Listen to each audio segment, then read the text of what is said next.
Good evening, everybody. Welcome to the March 23rd Troy City Council meeting. This evening, we're honored to have Pastor Matt Schuler from Faith Troy to provide our invocation. So please rise if you are able and remain standing for our Pledge of Allegiance.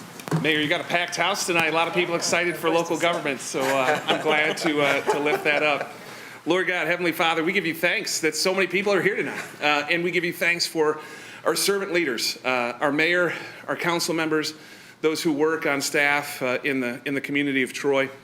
We thank you for the wisdom that you give them and all the work that they do as they continue to work for every person in our community, those who work here, those who live here, and those who play here.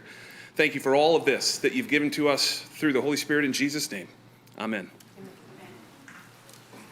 I pledge allegiance to the flag of the United States of America And to the republic for which it stands, one nation, under God, indivisible, with liberty and justice for all. Thanks, man. Can't wait to go back on YouTube and watch you guys sit down and then stand back up real fast. That was good, thanks. Then we'll call to order the March 23rd, 2026 Troy City Council meeting. Ask for the roll call for Ms. Dixon. Mayor Baker? Here. Councilmember Bloom? Here. Councilmember Brooks? Here. Councilmember Chamberlain? Here. Mayor Pro Tem Chanda? Here. Councilmember Gunn? Here. Councilmember Hamilton? Here. All present this evening. There are no certificates of recognition and special presentations and no carryover items, but we do have two public hearings. First public hearing is E1, a conditional rezoning, JPCR 2025-010, proposed Z-Square Medical Office. And city standards, and the neighbors who don't want to be negatively impacted by the secondary effects of the development. So that's what we tried to achieve working with this developer on this conditional rezoning application. So the site in its entirety that we'll be discussing this evening is 0.71 acres. It's presently vacant, but the applicant is seeking to rezone this piece here. That's 0.5 acres from R1E to BB Big Beaver. The applicant owns this site here, but it's relatively small. It's only 0.21 acres, too small to be developed on its own. So they're required to make it developable. They need to combine and rezone that parcel from R1E to BB. In terms of layout, the proposed building is a 7,385 square foot medical office building, and it's proposed to be on the corner of Frankton and Big Beaver, and there's no direct vehicular access off of Big Beaver Road. These are the standards for conditional rezoning. They're in your packet. I'm not going to read all of them. I outline the ones that I think are a little bit more important in red because they help to protect the neighboring properties from the impacts of this development. The property shall be developed and used as a professional office / medical office facility. Developer shall develop and improve the property in accordance with the approved site plan. Why this is important, what's it going to look like? Well, we've got documents that show exactly what it's going to look like. That's what's being proposed, nothing else. And no right-hand turn lane sign shall be erected on the north side of the property as depicted in the site plan. So cars, when they leave the site, are not going to be permitted to turn right and go into the single-family residential neighborhood. They're going to go left to Big Beaver and then leave the site. The site plan is compliant with the provisions of the zoning ordinance, with two, I suppose, caveats. There's administrative relief or waivers that can be granted in the zoning ordinance, and there's a requirement that the building be placed 10 feet from the right-of-way. This is on the corner. It's gone 2 right-of-ways, but it can be pushed as far back as 30 feet. So they propose that this building be located a little less than 11 feet from Big Beaver and 15 feet from Frankton. And also the parking lot is proposed to be screened with a knee wall instead of landscaping. The Planning Commission supported this proposal, both of these proposals.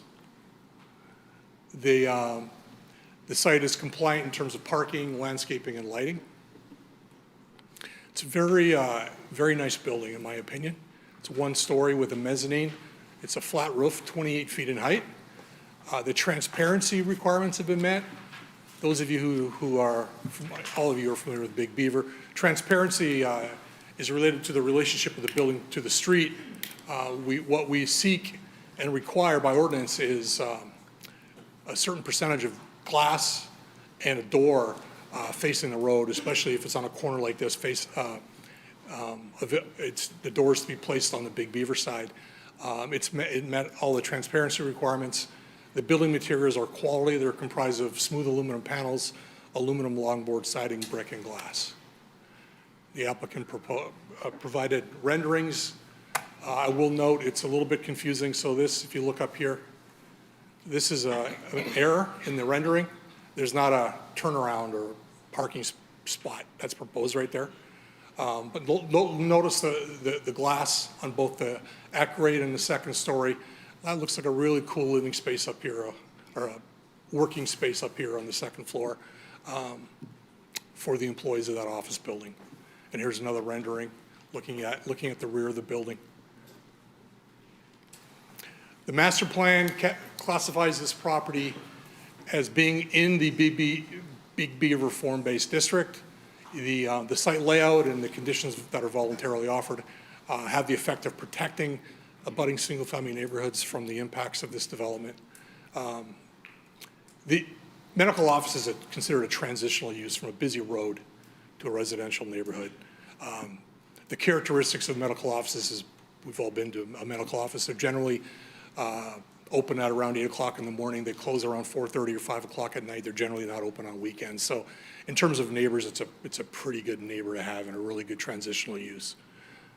So we have found that this application to rezone is consistent with the master plan. There are a number of standards to be met for conditional rezoning standards, including compliance with the master plan, as I already indicated. And one of the standards is that it be compatible with adjacent uses of land, and we find that it is. There are Big Beaver standards, zoning district standards that I've indicated earlier that have been met, and site plan review standards that include compatibility and best management practices in terms of architectural. And we believe that those have been met as well. Planning Commission held a public hearing on this item December 9th, 2025 and January 13th, 2026, and recommended approval 8-0. And with that, I can answer any questions. Thanks, Brent. I know the applicant is here. Is there any additional presentation that's included, or just here to answer any questions if necessary? Very good. Okay. Councilmember Gunn.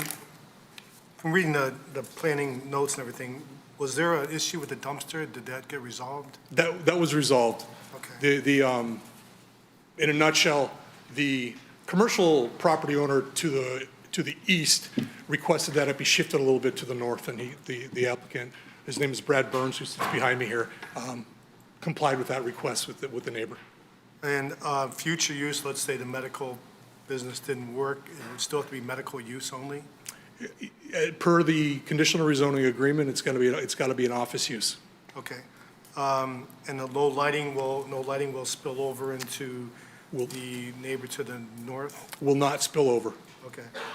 Did that property to the north, I didn't see any notes in the public hearing. Did they come forward and say anything? I don't believe they spoke at the public hearing. I believe Mr. Burns can speak on that.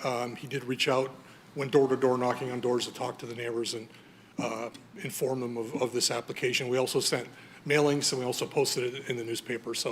And we also put up a sign, which is not required. We just do that out of policy. I did drive by that one. It looks like they're either handicapped or it's a senior living facility for 6. For 6? Well, sometimes when you see those handicap ramps, it's either someone in there is handicapped or they can be licensed for 6 seniors. Oh, to the north, you mean? Yeah. I don't know. Okay. Good question. Well, I mean, you met the tree standards. Looking at that property, east and west, it's all office buildings. And no one's going to build a house where that is that close to Big Beaver, I don't think. So to me, it looks like a good fit. I like the no right turn on Frankton, so I think it's a good idea. Councilmember Brooks. Thank you, Mayor. And thank you, Brett, for the presentation. I guess this question is kind of bouncing off of what Councilmember Gunn said, with the neighbors. So I watched the most recent Planning Commission meeting in January 2026, and I believe the applicant had said that he had reached out to neighbors, and it didn't sound like, some of them it sounded like he wasn't able to reach, and so I just wanted to see if there was any further information on that, if there was any, like, additional feedback, and if so, was there any negative feedback from any of the neighbors? And said, I'll have to defer to the applicant on that because we weren't involved in that, the door-to-door. sure. Okay, so, We'll hold that until we get through some other questions. Is that fair? yeah, that's fair. Just don't forget. Councilmember Chamberlain. Thank you, Mayor. And I also have that question as well. Director Salvanat, could you pull up the rendering again? I have a question with regards to it. So on the north property line, I can't tell. It looks like there's a fence, whether it's wooden or is that the landscaping that they're proposing? Because I know there's not, I drove by there, there's nothing there now. And so I'm trying to understand, there's that dark bit just right on the north property line. Okay.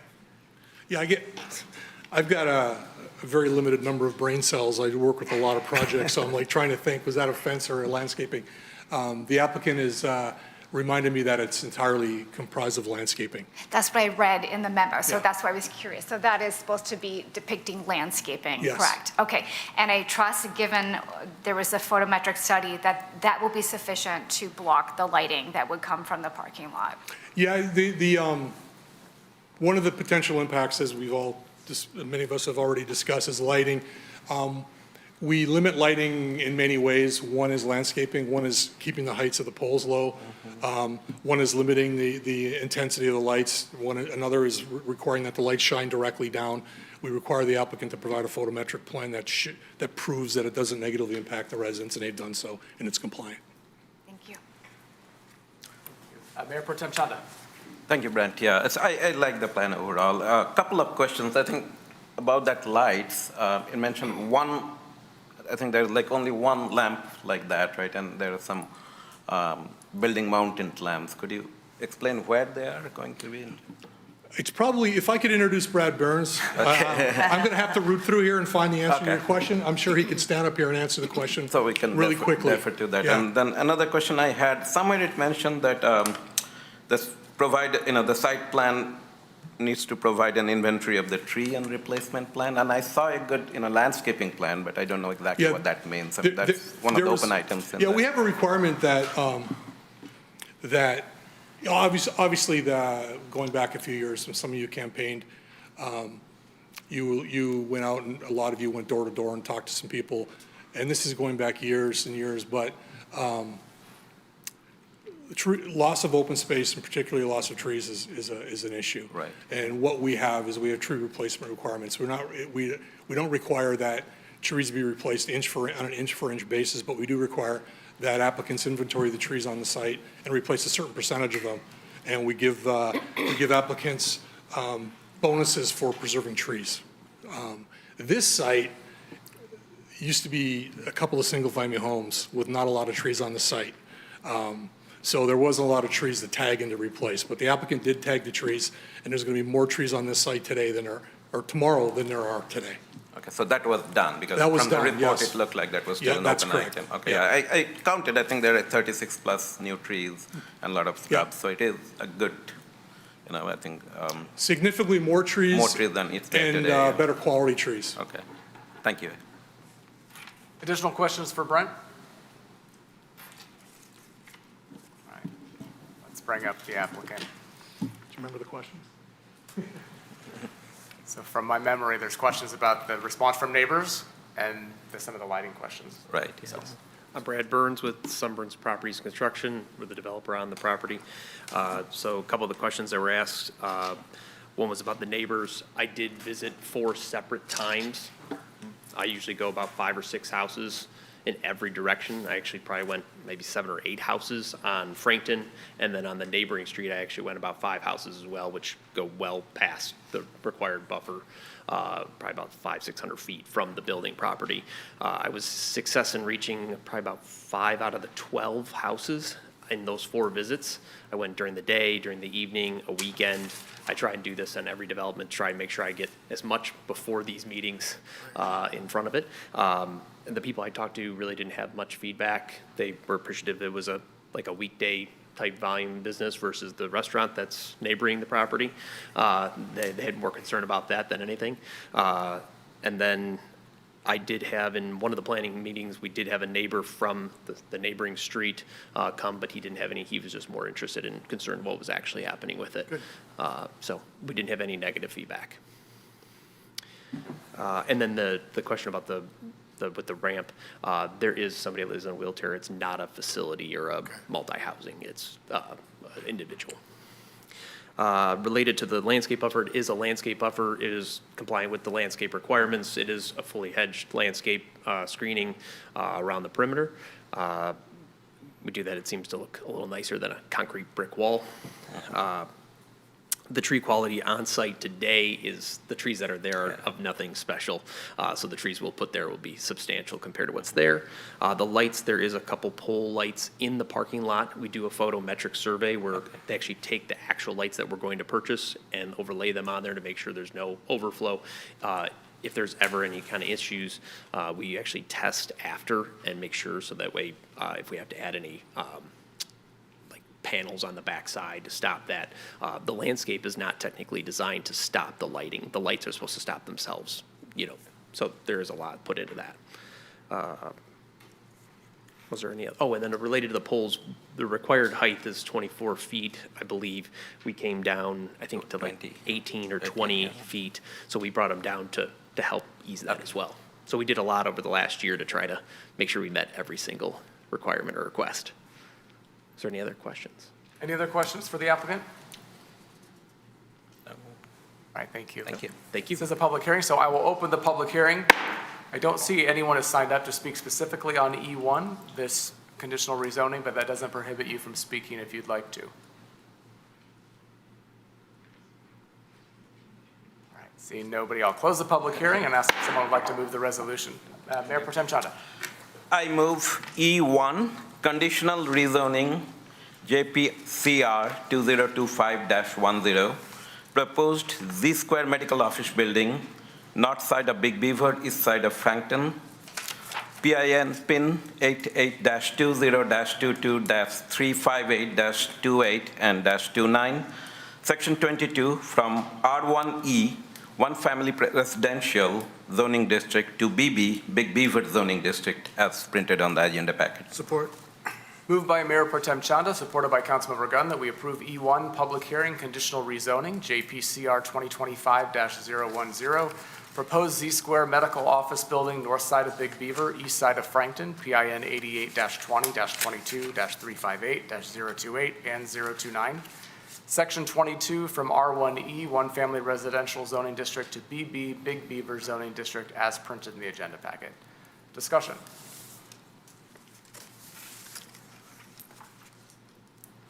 Kind of heard our questions, I think. I appreciate the time and energy put into making sure this was right. Going before the Planning Commission a couple times can be a challenging experience, but I think at the end of the day, it's a process that has worked well for the city as a whole. I'm thankful to see a parcel on Big Beaver that certainly lacked the quality and character of what I think our Big Beaver corridor should look like. I'm thankful to see that come to fruition with a project. This is definitely a beautiful rendering, and I look forward to seeing its completion.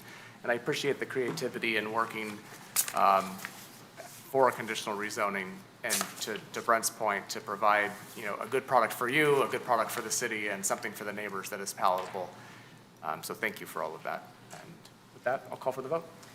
Mayor Baker? Yes. Councilmember Bloom? Yes. Councilmember Brooks? Yes. Councilmember Chamberlain? Yes. Mayor Pro Tem Chanda? Yes. Councilmember Gunn? Yes. Councilmember Hamilton? Yes. Motion carries. Thank you. Next up, E2, liquor violation hearing, bottle and cork, and that'll be introduced by Lynn Georgie, our police staffing and standards specialist. I see you have the, well, you'll introduce him as well, if necessary. Hi, Lynn, how are you? Hi, good evening, Mayor and council members. I'll be talking about our liquor violations from the year 2025. Could you pull the mic down just a little bit, Lynn? Maybe the volume's low, but I'm having a hard time. Okay. Thank you. Last year, our directed patrol unit conducted approximately 300 minor decoy operations at our establishments in Troy that sell alcohol for on-premise or off-premise consumption. And out of those resulted in one liquor violation. This violation occurred at Bottle and Cork Wine Shop, which is at 1660 John R., so the area of John R. and Maple. Bottle and Cork have operated their license there since 1991. They've had 3 other sell-to-minor violations since then, the last being from 2013. On November 26, 2025, a minor decoy, age 17, walked into Bottle and Cork, selected a single alcoholic beverage that was called a Vibe Twisted Sip, labeled as 12% alcohol, made a cash purchase, and then walked out of the store with the alcohol. So the clerk there was issued a citation for furnishing sale to a minor and paid the district court fine. For the license holder with the MLCC, this is still pending. There is a scheduled hearing for April 29th with the MLCC for that. I have spoken to the license holder. He's here tonight. If you have any questions, I don't think that they're contesting the violation. At the conclusion of any public hearing, we ask that council would pass the proposed resolution as written in the agenda packet, requiring responsible alcohol service training for all the licensees, employees who sell alcohol to be completed within the next 6 months and then forwarded to the police department. Thank you. Lynn, any questions? Yes, no? Well, comment. We'll save comments for later. All right, no questions. I will open up the public hearing for E2. I do see that Abigail Tiny has signed up from the Troy Community Coalition.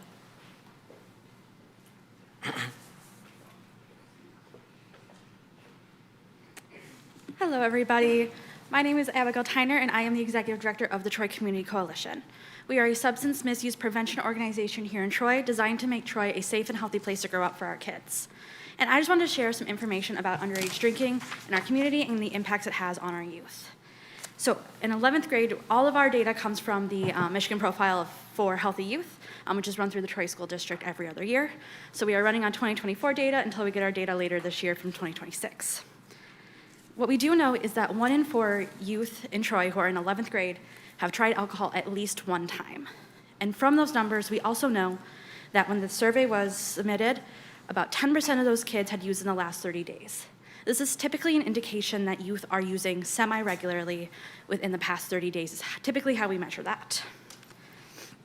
And of those youth who gained access to alcohol in the 11th grade or before, about 18% of those beverages came directly from our retailers. This includes things like gas stations, liquor stores, but also restaurants, bars, all of those types of establishments. So we're seeing that almost 1 in 5 of our youth who are accessing alcohol are getting it directly from retailers.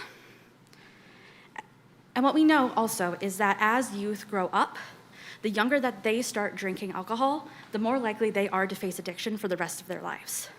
And what we do know is that the younger they start, the more it increases. So starting at 21 is better than starting at 18, which is better than starting at 16. So we want to delay that first use as long as humanly possible in order to curb addiction in our young people. Students in Troy also regularly rate that alcohol is the easiest substance to gain access to. This is over things like marijuana, which we have seen increases in, but alcohol is still considered much easier. Also includes nicotine and prescription medication, which are also substances that are often held within the home. So with that, we really want to work with our retailers to make sure that you guys aren't getting in trouble too. I always say, the last thing that we want is you all to get in trouble because we want you guys not to sell to minors in the first place. So I would always like to offer that Detroit Community Coalition is here to answer any questions our retailers have. I will do my best to answer it myself, and if I don't know the answer, I am more than happy to find out. So I'm really here to be a resource for the community as a whole, including our retailers, to make sure that they are not getting in trouble. Thank you. There's no one else signed up, but again, like the previous public hearing, doesn't permit you from speaking if you'd like to. Seeing no one, I'll close the public hearing and ask if someone would like to move a resolution for discussion. Councilmember Brooks. Thank you, Mayor. I'll move E2, liquor violation hearing, Bottle and Cork, as printed in the agenda packet. Support. Moved by Councilmember Brooks, supported by Mayor Pro Tem Chanda, that we approve E2 liquor violation hearing, bottle and cork, as printed in the agenda packet. Discussion. Councilmember Gunn, you had a comment. Well, yeah, I was going to say, first I want to thank the Troy Police Department for being proactive on this. I mean, seeing one violation come before us is one too many, but I like the fact that the community, including with Abigail, is very proactive in trying to prevent this type of thing from happening. You know, I say the sale of alcohol to a minor is a very serious offense, although I am not surprised that the owner admitted to the violation. I'm familiar with the operation, and from my interaction, it's always been a very well-run business. So I think that this was possibly a, lack of training for some employee, but I think going forward, I think that will be resolved.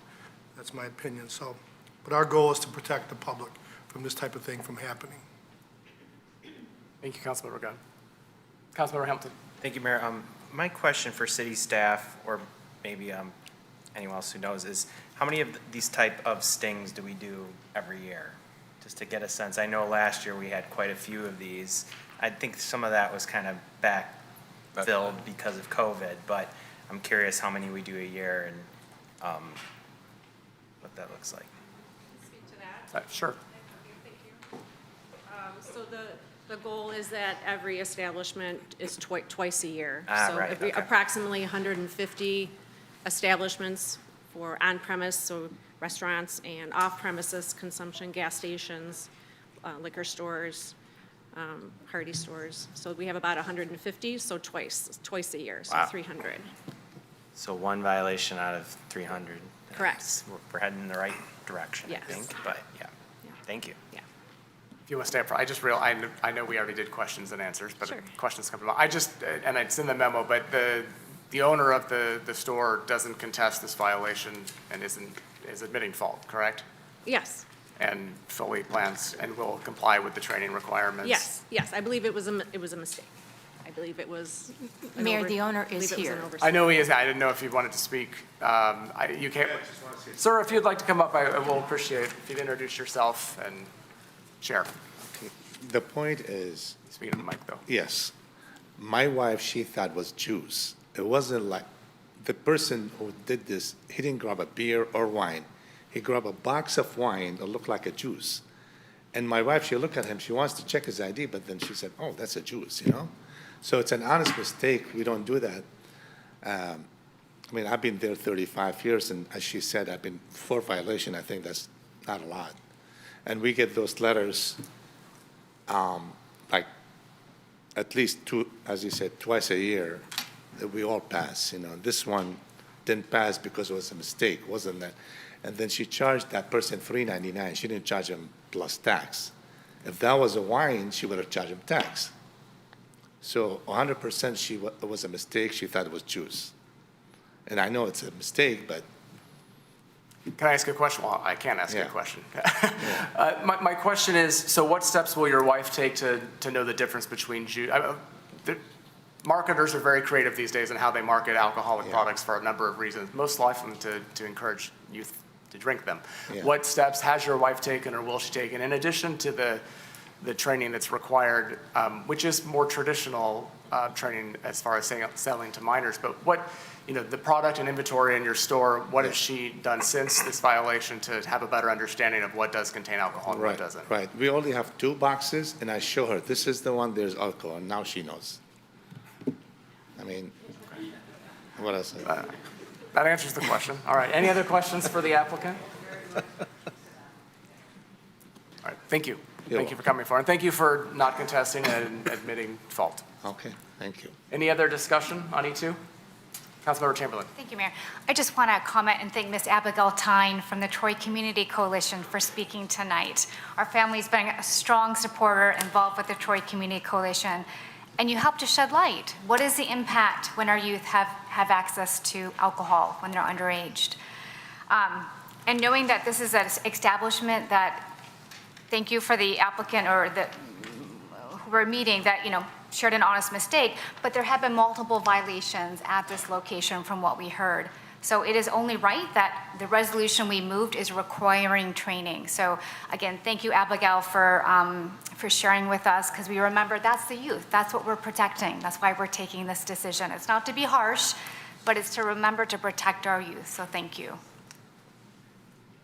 Councilmember Bloom. Just wanted to note that, Abigail, you brought up an interesting point that out of the data that you have, you suggest that of the 11th graders who do have access to alcohol, they are getting it directly from tellers, and that your data seems to support that. But out of the 300 establishments that our police went to, they found one that was selling to minors. And so for city staff, maybe there's an opportunity to better collaborate to see what the data we have from Troy Youth Assistance is telling us about when these are occurring, because out of 300 we saw one, but the data that she has suggests that it's greater. So I wonder if there's something more that can be done in terms of learning from the data that we're both collecting.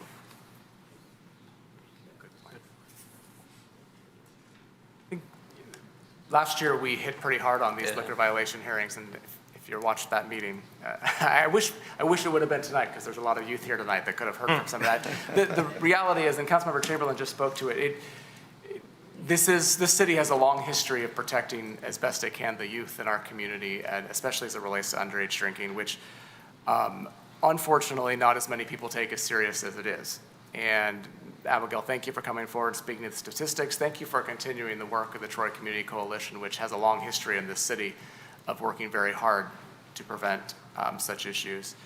I'm reasonably satisfied that despite this being the third violation in 35 years, the most recent one was in 2013. And this one does sound like a fairly honest mistake, which is still a violation. But I'm hopeful that with some additional training and the focus given here tonight, that organization has a better track record moving forward. And to your point, Councilmember Bloom, about the data, and certainly 300 times doesn't mean they're checking every time, right? Statistics do weird things, so that is an interesting overlap, something to think about. So thank you, Lynn, for your presentation as well. It's always good to see you. Any other comments? All right, the vote, Ms. Dixon. Councilmember Bloom? Yes. Councilmember Brooks? Yes. Councilmember Chamberlain? Yes. Mayor Pro Tem Chanda? Yes. Councilmember Gunn? Yes. Councilmember Hamilton? Yes. Mayor Baker? Yes, motion carries. That concludes public hearings this evening. We now move on to public comment for items on the agenda from Troy residents and businesses. We have 3 people signed up, 3 people who have spoken before, so they know the rules of 3 minutes, and they'll watch the clock and know at the yellow light there's 1 minute left, and when it's red, your time is up. So with that in mind, I'll call on Mary Ellen Barden first.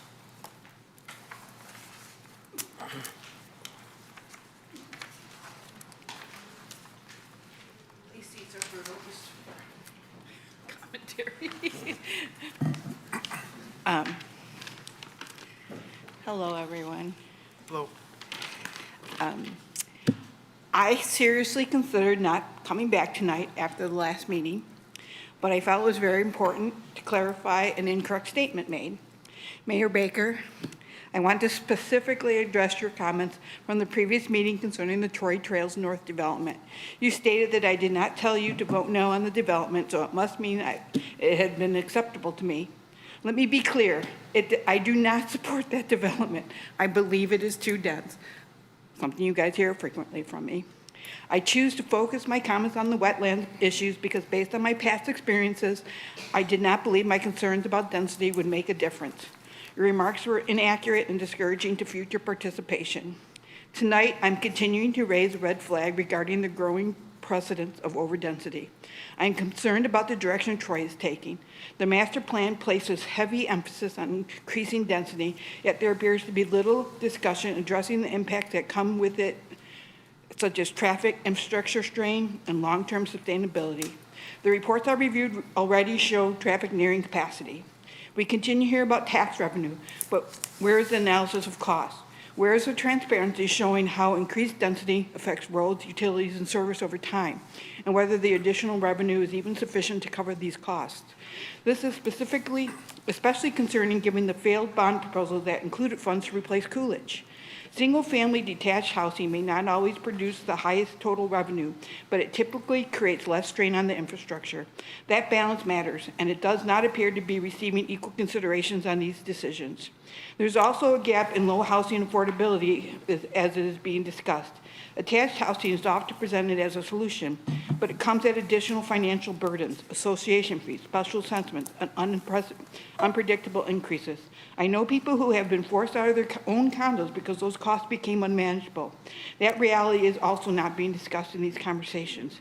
And now with projects like Westbrook being discussed at tomorrow's planning committee meeting, we are again seeing a proposal that adds density to an area that is already pushing its limits. Residents have raised these concerns repeatedly, yet the pattern continues. So I ask you this: what specific measures are being taken to ensure that long-term infrastructure impacts are fully evaluated before approving high-density developments?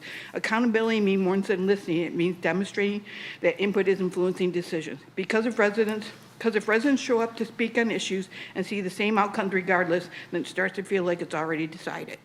Thank you. Next up is Mary Lynn Bowen.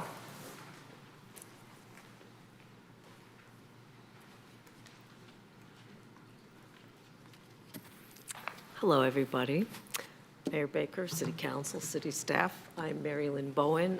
I am a very concerned citizen, and I am a very active volunteer with the Friends of the Library.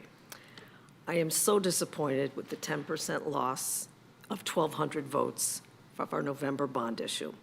The 4 items did us in. What have we learned? Where is the follow-up?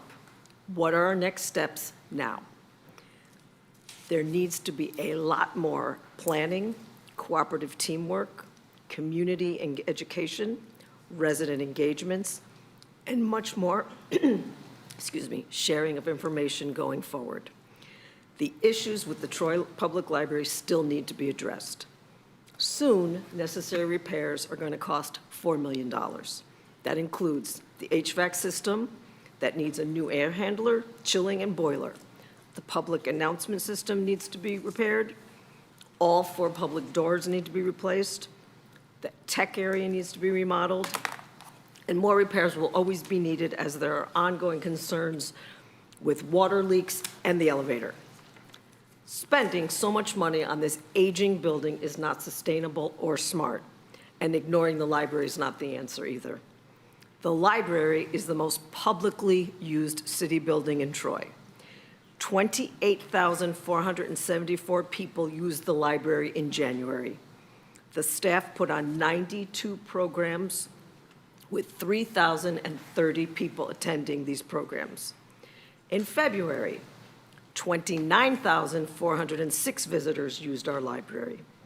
There were 107 programs with 3,100 people attending. In January and February, the Bookmobile made 32 stops in our community each month. The staff works really hard to make this library welcoming and inviting. It's time for the library to be a priority in this town. We should have an A+ library to go with our A+ town and our A+ schools.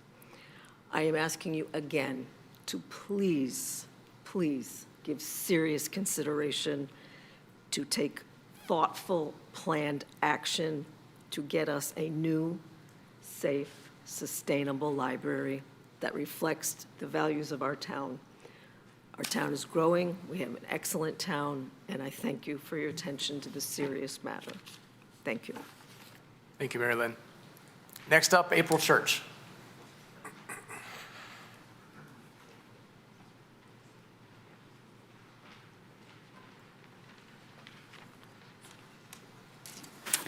Good evening, Mr. Mayor, council, and staff. I'm April Church, president of the Friends of the Troy Public Library, and it has been a while. I needed time to process the loss of the bond proposal. I believed that regardless of the outcome, we could continue forward as a united team. I'm sad to say that that belief is not so strong. A representative of the Friends attended the advance meeting and reported back to us, and I read the advance report. It appears that without any legitimate data, the library is shouldering the fault for the bond failure. I will concede that we could have done things differently. However, most of what happened was not in our control. It was City Council, not the library or the Friends, that decided that 3 months was enough time to prove to a very conservative electorate that the bond was not a want, but a necessity. It was Mr. Nastasi, not the library or the Friends, who downplayed the critical need for the money for this bond. You frequently said, even if the bond fails, we will still fund public safety and roads. Clearly, if you have the money to fund these things if the bond fails, that money is not a necessity. Of the 4 pillars of the bond proposal, the library brought forth its receipts, readily available on both the library website and the city website. They did years of research and provided hard data to support a new library and itemized cost analysis, including detailed plans for a new library. They conducted tours for anyone who wanted to see for themselves why a new library was needed. Where were the receipts for the other 3 pillars? City Council decided on the size of the bond based on self-selected samples. The Friends purchased from a reputable Troy research company a survey of registered voters likely to vote in this election. We wanted to gauge public tolerance for a tax increase and wanted to know the best way to present our case to the public. You could have had access and input in that survey and the results prior to making your decision. Usually when waiting for council to begin, I overhear many snippets of conversations between you and the constituents and them thanking you for replying to their communications. I sent an email to you, Mr. Mayor and Mr. Nastasi, and CC'd City Council on March 4th, 2025, explaining what we were planning on doing and why we were doing it, and offering you the opportunity to provide input. The courtesy of a reply would have been the professional response. What you both did was completely ignore me. I typically don't expect anyone who is CC'd on an email to respond. However, Councilmember Hamilton, Councilmember Chamberlain, and former Councilmember Hoderick did take the time to reach out to us, and we are very appreciative of those efforts. As a FYI, our survey indicated that the bond would garner only 35% approval, plus or minus 5%. Election results showed 44.84% approval. The Vote Yes Library Committee, the Friends, and the library did an admirable job in boosting that percentage. I hope we can work together in the future. Thank you.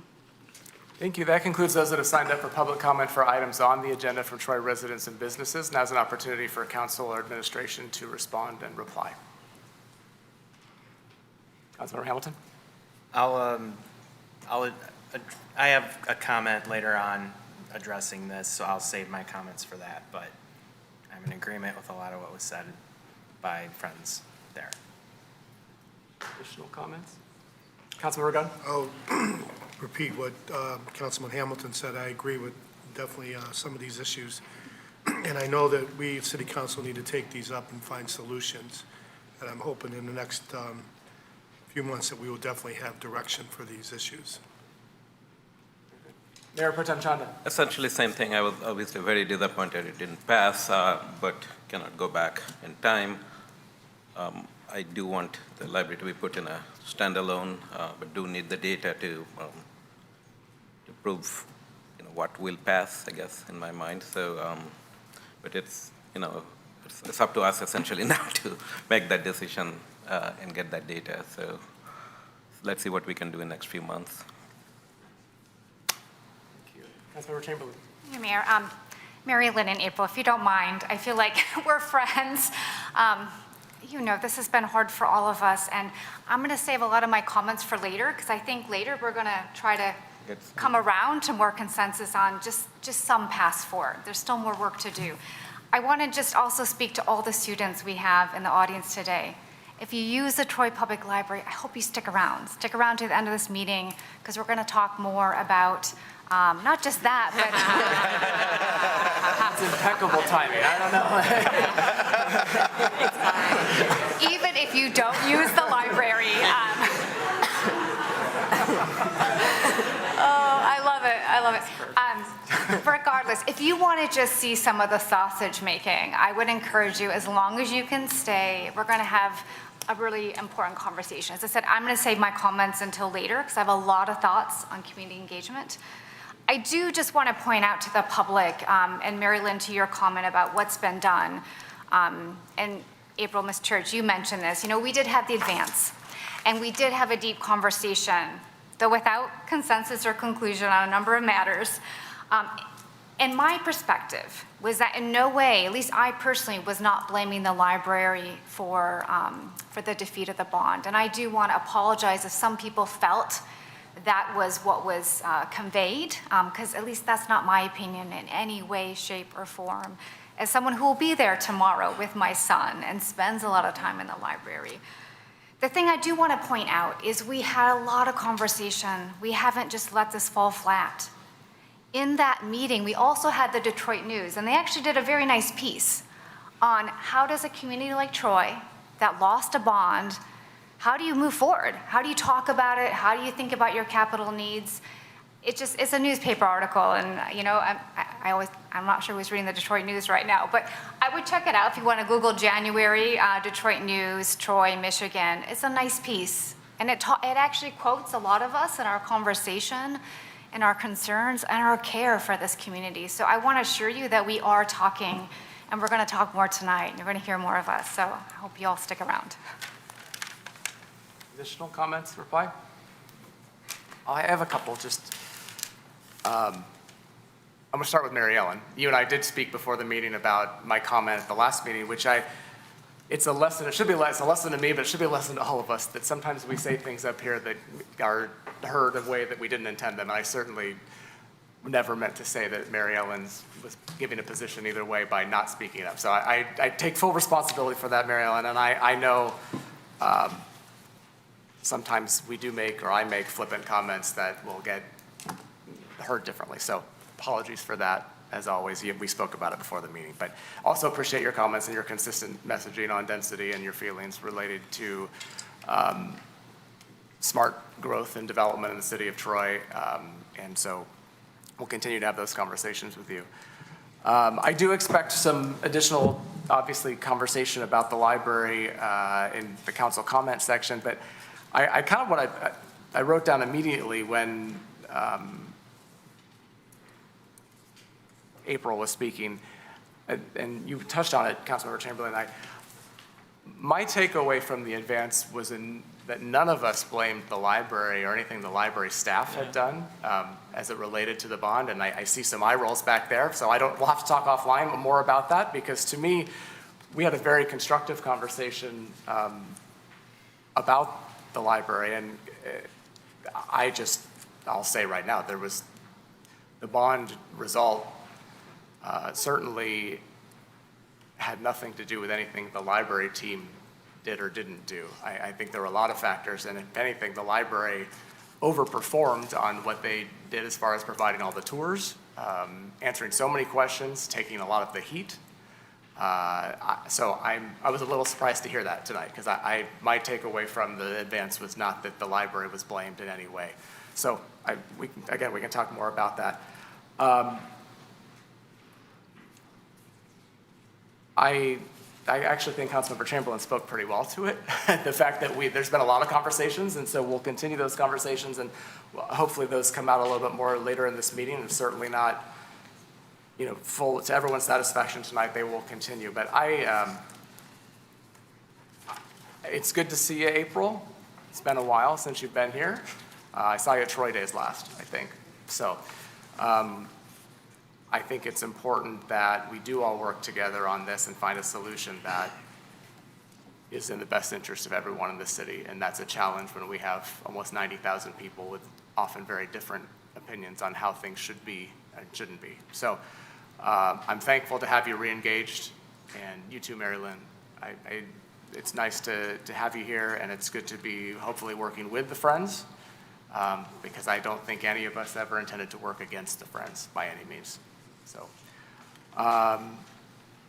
that said, I think we'll now move on to, there's no postponed items, so we move on to regular business. I-1 board and committee appointments. There are no mayoral appointments this evening, so I turn it over to Mayor Pro Tem Chanda for city council appointments. Thank you, Mayor. I have two. So let it be resolved that the Troy City Council hereby appoints or reappoints the following nominated person to serve on the Election Commission. Stephen Sadlier, the Democratic Party nominee, and Ray Watts for the Republican Party nominee, for the term expiring on January 31st, 2027. Support. Moved by Mayor Pro Tem Chanda, supported by Councilmember Chamberlain, that we approve the reappointments of Stephen Sadler as the Democratic Party recommendation and Ray Watts as the Republican Party recommendation to the Election Commission for the term expiring January 31st, 2027. Any discussion?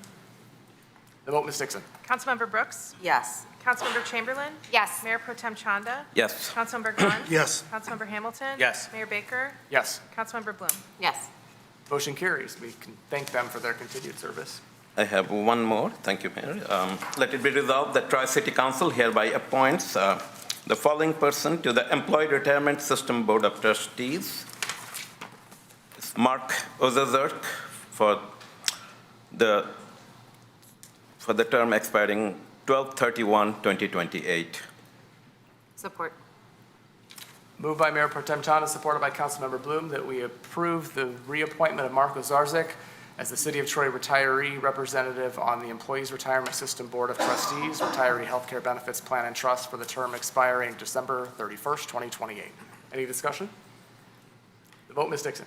Councilmember Chamberlain. Yes. Mayor Pro Tem Chanda. Yes. Councilmember Gunn. Yes. Councilmember Hamilton. Yes. Mayor Baker. Yes. Councilmember Bloom. Yes. Councilmember Brooks. Yes. Motion carries. Thank them for their service, or Mark for his continued service. That concludes City Council appointments this evening. I2 is Board and Committee nominations. I have no mayoral nominations this evening, and I'll turn it over to Mayor Pro Tem Chanda for City Council nominations. Thank you, Mayor. So I have one or two. Let it be resolved that the mayor and the city council hereby forwards the following nominated persons to be served on Troy Historic District Commission: Rosalind Emerson and Sadek Rahman for the term expiring March 1st, 2029. Support. Moved by Mayor Pro Tem Chanda, supported by Councilmember Brooks, that we approve the nomination of Rosalind Emerson and Sadek Rahman to the Historic District Commission for the term expiring March 1st, 2029. Any discussion? The vote, Ms. Dixon. Mayor Pro Tem Chanda. Yes. Councilmember Gunn. Yes. Councilmember Hamilton. Yes. Mayor Baker. Yes. Councilmember Bloom. Yes. Councilmember Brooks. Yes. Councilmember Chamberlain. Yes. Motion carries. That's that right? That concludes City Council nominations this evening.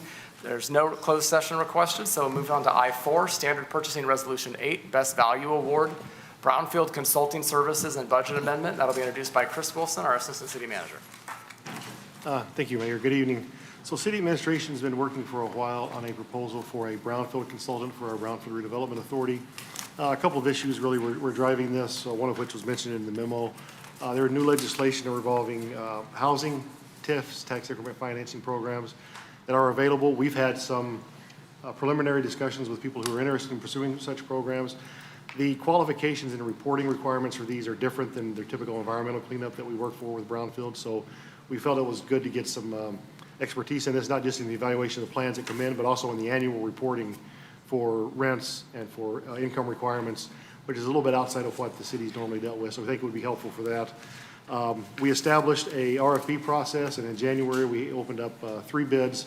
We interviewed 2 of the firms, and based upon the interviews that we did and the plans that were submitted, and also the pricing that was provided, we did, City Council is unanimously recommending that we go along with Fishbeck as the contractor. We're asking for a 2-year contract with the possibility to be renewed for 2 additional years beyond that. The original contract would expire potentially on March 31st of 2030. The suggested resolution does have 3 components to it. It gets a little bit tricky with the Brownfield Board. They control their budget, but this is a city contract, so City Council does need to approve the contract, because the city will hold the contract on this, but the Brownfield Authority does approve their own. You review their budget, but they have control over their finances. So that's why the resolution had some different wording that might be typical. It took some help with finance to put that together, so I appreciate their work on that. We did provide a bid tab for you. Again, both of the finalists, I think, were well qualified.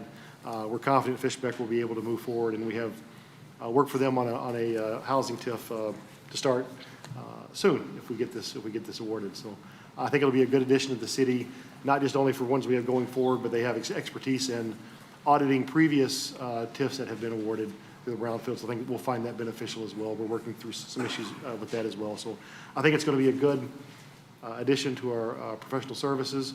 And as we work through this, a lot of these costs, much like our professional engineering costs that our development costs that are borne by applicants, we will roll this into part of the fee structure that people pay for plans that come before us. So I think the impact to the city will be minimal. This is a professional services that will be reimbursed by people who submit plans under this program.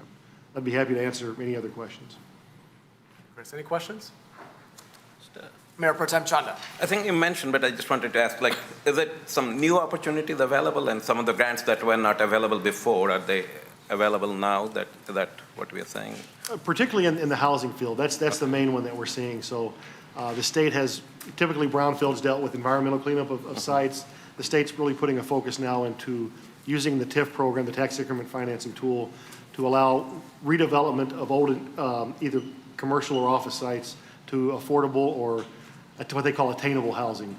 So that's a real different tack from what brownfields have typically been used for. We use them like the Kmart was probably the most recent example that we have. The significant environmental cleanup of that site that got approved through a TIF. That's traditionally what brownfields have been for. The housing program is quite new. Thank you. Councilmember Chamberlain. Yes, just really quick. You mentioned you've already had different applicants asking questions. Like, how many? Has it been half a dozen? Or, because I remember MML was at the front lines of really fighting for this legislation and to be able to have these opportunities, again, just to address our attainable housing needs that we have in the state of Michigan. So as of today, we have one that has already submitted a work plan, which we've reviewed internally ourselves.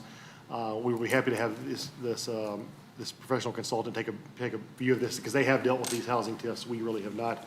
We've talked to a couple of others conceptually about it. The one that's gone to the point of actually submitting a work plan is a smaller development. But we have had some preliminary discussions, nothing that has reached the point of a formal work plan submission yet, but I wouldn't be surprised to see that in the next 12 to 18 months. I think once we get a consultant in place and there's a better track record of this across the state, I think you'll see more of these coming through. Councilmember Gunn. Is there a minimum or maximum amount of requirement when they make an application? In what regards? Like, in other words, when someone, like, do you have a minimum threshold that's required when someone submits an application or a maximum? For the attainable housing? Yeah. That's not set up in the state guidelines. We don't have one yet. That's actually, it's a good question. We've talked about that a lot internally. We're spying on our meetings. Because we've talked about that, what should be the requirement for that. What we've been told, sort of anecdotally from the projects that are coming in, it's ranging between, depending on the scope of the project, anywhere between 5 to 20%. If the project's smaller, then obviously the percentage of attainable housing would be larger. If you get a larger development, then you can get more units of attainable housing with a smaller percentage. So I think it'll depend on a few things, the size of it, and probably the location of it as well. But there's not a hard number that's set in the state regulations, nor in our regulations to date, no. Any additional questions? Councilmember Chamberlain. I'm happy to move the resolution. Okay. I'll move I-4, Standard Purchasing Resolution 8, Best Value Award, Brownfield Consulting Services and Budget Amendment as printed in the agenda packet. Support. Moved by Councilmember Chamberlain, supported by Mayor Pro Tem Chanda, that we approve I-4, Standard Purchasing Resolution 8, Best Value Award, Brownfield Consulting Services and Budget Amendment as printed in the agenda packet. Any discussion? The vote, Ms. Dixon. Councilmember Gunn? Yes. Councilmember Hamilton? Yes. Mayor Baker? Yes. Councilmember Bloom? Yes. Councilmember Brooks? Yes. Councilmember Chamberlain? Yes. Mayor Pro Tem Chanda? Yes. Motion carries. Next up, I-5, Contract Extension Concrete Slab Replacement. That'll be introduced by Mike Verstraete, Streets and Drains Operations Manager.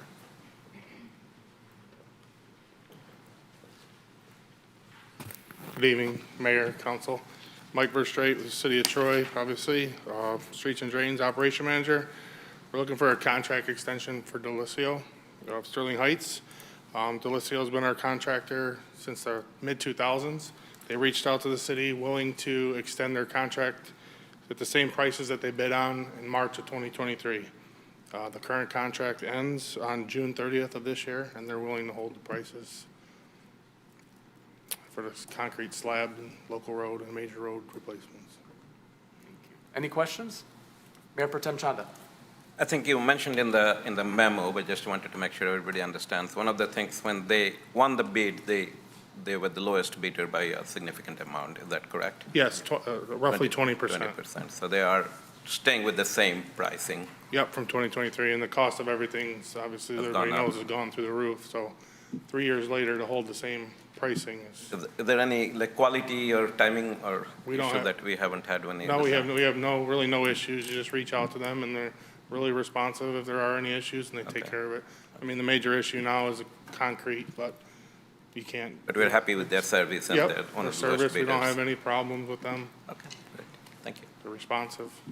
Councilmember Chamberlain. Thank you. I was going to ask that question too. When I read the line, no increase to the current contract pricing, I thought, oh, were you surprised? You must have been surprised, given the current With a lot of the things now, the prices have gone through the roof, and you can shortages that see we it. had not long ago. Yeah. So that's the question I want to ask. So my neighborhood was, because I know with the PACER ratings, and they go in different cycles when you do different neighborhoods, my neighborhood was up a couple years ago, and at one point there were delays just because of access to supply chain and getting access to concrete. Do you anticipate those issues going forward, or have things stabilized? I think it's pretty much stabilized. I mean, that's, with the petroleum, that's not an issue with the concrete going forward. That's obviously asphalt, but I don't see anything unless there's like a shipment from the material that they get from overseas or anything like that, if it does come from overseas, but I don't see any issues in the concrete. Thank you. Councilmember Gunn, did you have a question? Yeah, so is this limited to just streets and drains, no sidewalks? Sidewalks is a separate contract. Separate contract, Yep, okay. and that's held through Italia. If they hold the price, see if they can do sidewalks. Yeah, there's some stuff in there, bid on it for sidewalks, but it's only, if it's abutting to something in the property of the street that we may have done. Okay. I mean, believe it or not, the other contract is, for the sidewalks, is super low now, Oh, is too. it? And we hold them for a few more years if we want to extend theirs, so. Good. Very good. Councilmember Bloom. I'll move it if we're good. Move it, move it, move it. All right. I move I-5, contract extension, concrete slab replacement, as printed in the agenda packet. Support. Moved by Councilmember Bloom, supported by Councilmember Gunn, that we approve I-5 contract extension concrete slab replacement as printed in the agenda packet. Any discussion? The vote, Ms. Dixon. Councilmember Hamilton? Yes. Mayor Baker? Yes. Councilmember Bloom? Yes. Councilmember Brooks? Yes. Councilmember Chamberlain? Yes. Mayor Pro Tem Chanda? Yes. Councilmember Gunn? Yes. Motion carries. Thank you. Thank you, Mike. Next up, I-6 bid waiver, Freedom of Information Act request management software, City Clerk's Office and Police Department. That'll be introduced by Alex Belloc, our Information Technology Director. Good evening, Mayor. Good evening, City Council. I've got a member of our clerks team with me to answer any procedural questions about our FOIA process. I'm happy to introduce I-6 bid waiver for a Freedom of Information Act request management software. The city management requests approval to purchase the Next Request FOIA management system from City Plus LLC to assist improving the management of our FOIA requests submitted to the city. A FOIA management system would help standardize communication, collection, dissemination of FOIA requests, benefiting both the city and the requesters. The city has seen an increase in FOIA requests in recent years. Last year, the city processed approximately 1,500 FOIA requests. The Next Request FOIA system is a Civic Plus product. Since we already have Civic Plus products in place, the city will be able to take advantage of reduced implementation and maintenance fees, as well as already has invested in modules needed to support the system, which are used currently by our recreation and our agenda management system. The Next Request FOIA system will provide an ADA-compliant portal for the public to request records, to communicate with our police and city clerks, FOIA coordinators, and if necessary, to make payments towards their FOIA requests. The Next Request FOIA system will also provide a standardized method for delivering requested FOIA data.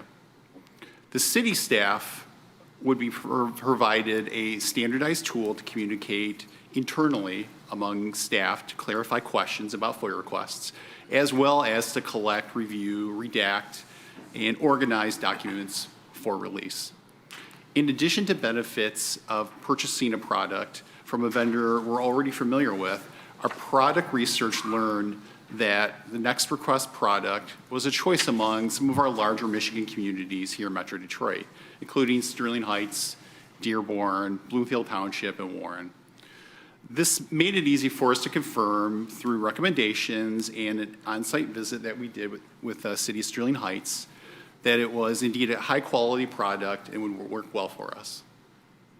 I can answer any questions about the Next Request product, or I can refer you to Beth, a representative from the City Clerk's office, to answer any questions regarding our current FOIA process. Thank you. Councilmember Gunn put his hand up. Well, you answered my first question, which was why the bid waiver, but if you've done the research and found these other municipalities using it, that's a good answer. I'm glad to hear that. But will it save us additional money, I mean, versus what we're spending now? Well, I think what it's going to really do is provide us consistency of how we're dealing with our FOIAs. We're getting quite a few at the city side, but also on the police side as well. So it'll give us a consistency of technology that both police and city operations will be able to use, which I think is really is a benefit for the city as a whole. Did this come about because we're having more FOIA requests? I would believe so.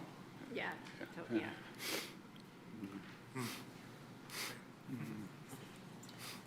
City Clerk Bloom, yeah, see. Yeah. We're gonna rename everybody Bloom. It just seems easier. It's one big Clerk family. Dixon? Thank you, Mayor. I would just like to address that question. So for the question for how this could save the city some money, due to the increase in the number of requests, right now, the clerk's office has one employee that handles FOIA requests, and the police records department has one employee that handles theirs. The volume of requests is becoming to the point where we actually have to have a backup person for that person now. From our conversation with Sterling Heights Clerk's Office, this software will make it so that it will actually be manageable for one person again. And even if that volume continues to increase, which we expect it will, it will continue to be able to be handled by one person. So in a sense, it will save staff time and money, not having to potentially hire another person to also handle FOIA requests. Thank you. Councilmember Chamberlain. So that was exactly the question I was going to ask, is how many hours would it save on average for a staff person? Because that's also money, right? Well, our police department, Stacy's full-time doing the police side. Stacy and the police department does the full-time job, I believe, doing the police FOIAs. I would say in the clerk's office, it ebbs and flows, but it's a good chunk, if not probably 60-65% of my time during the day. Wow, when I read this, that the number has increased by hundreds of requests, I had no idea you didn't have this sort of software. So I am grateful that we're doing this and that you actually were able to, we also work with Civic Plus. So that's what I heard as well. Like that is something used in recreation. So this isn't a company out of the blue. And you went to Sterling Heights. You got to sit down and look at how they're using that. So no, it's great. It's going to be great if we can get that approved. It's going to be wonderful. User-friendly too for the public. City Clerk Dixon. Just to add to that, to Councilmember Chamberlain's comment, for reference, our total number of requests between the two departments went from 1,001 in 2021 to over 1,500 this year. And so there continues to be over 100 requests increased each year for each department. That number is continue to grow. And actually what the city of Sterling Heights said that after they implemented the software, there was a huge bump because it became so much easier for the public to access information. So even with that increase, one person was still able to handle that volume. And the city of Sterling Heights does get more requests than we do because they're a slightly larger city. So we're very excited about this potential software and, confident that we can handle with our current staffing when the software is implemented.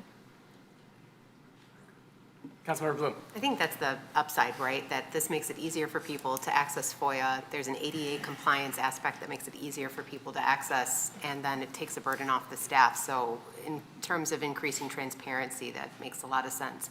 I also want to say, I thought it was great that you guys spent time with the city of Sterling Heights to knowledge share. Always encouraged when I'm hearing that you guys are sharing information and sharing experiences, because the knowledge that you had as a result really made a difference. So thank you for taking the time to do that. Mayor Pro Tem Chanda. So yeah, that was kind of my question to how many fires do you get, and sounds like you already answered.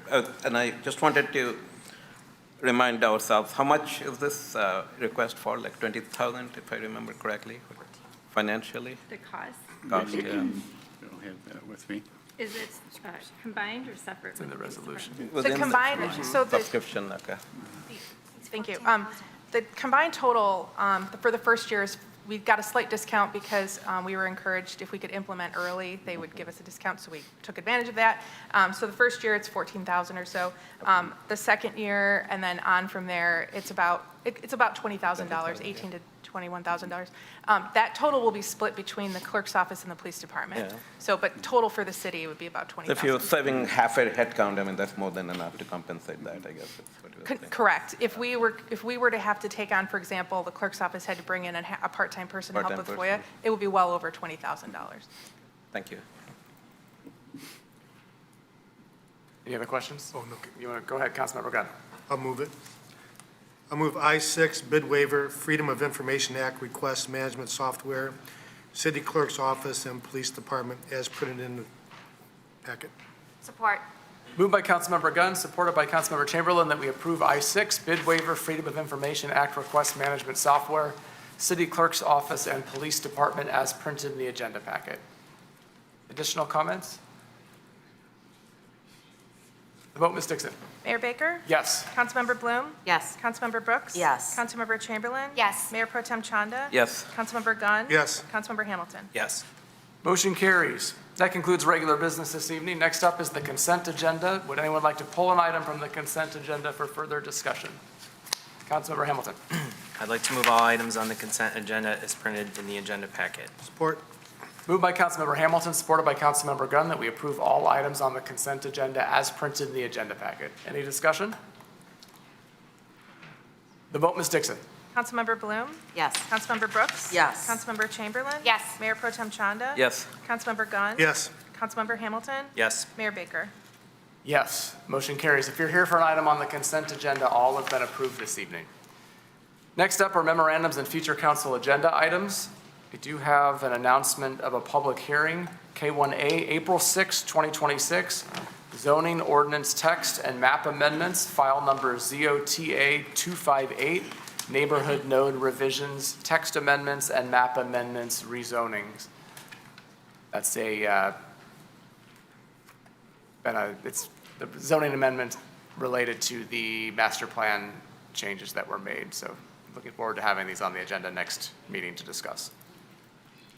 Next up is public comment for items not on the agenda from Troy residents and businesses. Before we get started on that, I want to seek council consensus. We have one person signed up for public comment for items on or not on the agenda from members of the public outside of Troy that is related to one of the comments that's going to be made from a member in Troy. Is there consensus to elevate Kari Aspen Leiter to move in to speak?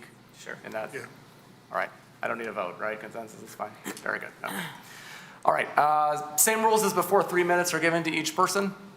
The clock shows you where you're at with the 3 minutes. Yellow light means you have 1 minute left. Red light means please stop. Your time is up. And I will get things started. Mary Ellen Barden, you're up first. Or were you just earlier? I was earlier. Okay, you're on here a couple times, so that was. I know it. It's fine. Okay, very good. Anthony Kappas.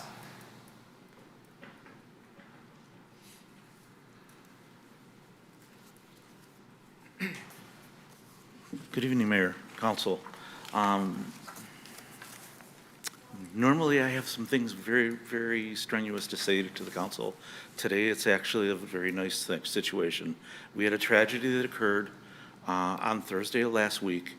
The tree trimming or cutting crew on the Eckford Estates lot cut down a tree that had two baby great horned owls in it, less than a week old. One of them died on impact. The other one, fortunately, through the efforts of the person that noticed it, as well as the rescue that is coming to talk to you in a moment, we were able to save that bird, and he is now in custody. And then through the efforts of the city manager's office as well as DPW, we are going to create a new nest for that bird on city property back behind the DPW. So hopefully that bird can be reunited with its mother and its father. So a couple of accolades. The one gentleman from the DPW actually answered his phone on Thursday night about 8:30 in the evening, and I thought, he already knows who I am. I'm sure he does. So it sort of shocked me that he did that, but just wanted to say thank you for that. Thank you to the city manager's office for helping us move through all the red tape and getting that taken care of. The intention is that the nest will be put up no later than Thursday of this week, and we're going to have a camera set up so that the rescue can keep an eye on the bird, ensure that if the reuniting has been occurred, that we'll be able to take care of that. If not, then they'll have to go in and take the bird into custody and keep it healthy.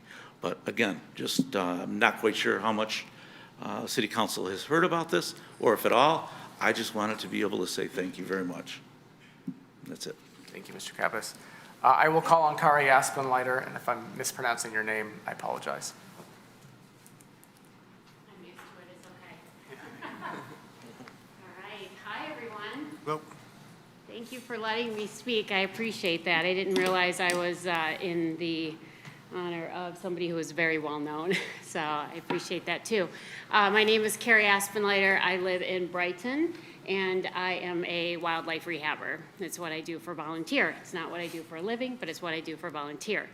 I am both state licensed with the DNR, and I'm also federally sub-permitted with U.S. Fish and Wildlife. So I was coming originally to talk about exactly what Tony was talking about, and making a plea to talk about being the voice for the voiceless, right?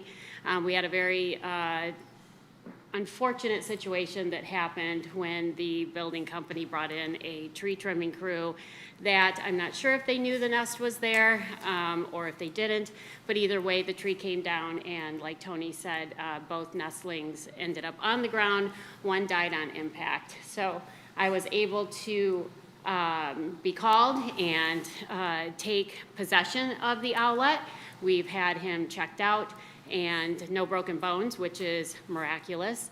He's just about a week old, very healthy. Mom and Dad have done a great job with him. So went back and did a quick site inspection and saw Mom and Dad flying around, which is fantastic for us. Our first priority is always to get babies back with their parents, rather than have them be with us and become imprinted. And I do thank both Tony and Manuel, as well as Kurt, and I'm gonna hope I pronounce his last name right, Bovinsip, who I had a conversation with today, as well as other members, and was granted approval to go ahead and move forward with creating a nest basket and getting it back up there for Mom and Dad. And I just wanted to say thank you. I appreciate the city for allowing us to do this. It's very important to myself. It's very important to wildlife advocacy, something I dedicate a huge part of my life to, and more to come. So I'm hopeful this is going to be a positive situation, and I'll be happy to share the results. So thank you. Thank you, Kari. Appreciate you coming. Next up is Rise Above OCD. Please give us your names when you come up as well. Good evening, Mayor and Council. My name is Lochan Olathor. And my name is Zuri Braid. Two of our other members, Darshit Gipalam and Evan Vivek, were unable to make it this evening, but we are from Rise Above OCD. Today I want to bring a serious matter in front of you. This is called OCD, obsessive compulsive disorder. You might have heard of this in the everyday community talks. I'm so OCD. Well, simply this is not true. Why? Because they're thinking, oh, because I'm organized, I have OCD. But in reality, OCD is a serious mental health disorder. So for many, it consumes daily life and makes even small tasks overwhelming.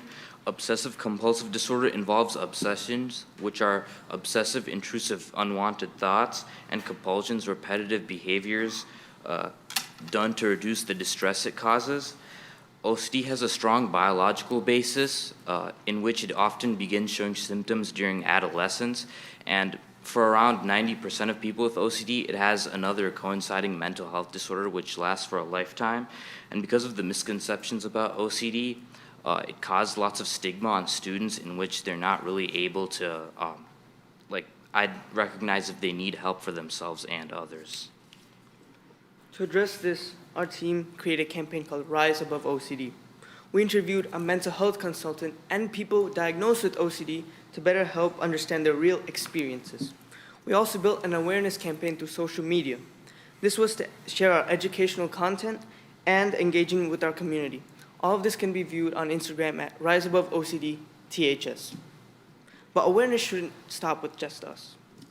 We're proposing an annual OCD presentation at middle schools and high schools.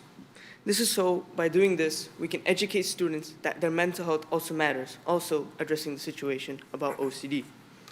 We'd be willing to support and help pilot this effort in any way we can. So, OCD is not a personality trait.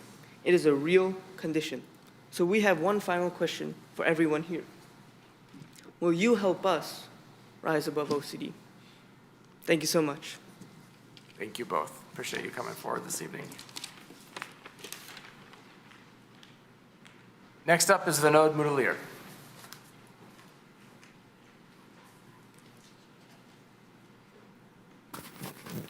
All right, thank you. I got two topics. One topic is cricket, other for a change, that's a different topic. I don't know if I'm going to be given another 3 minutes or finish it in the same 3 minutes. Okay.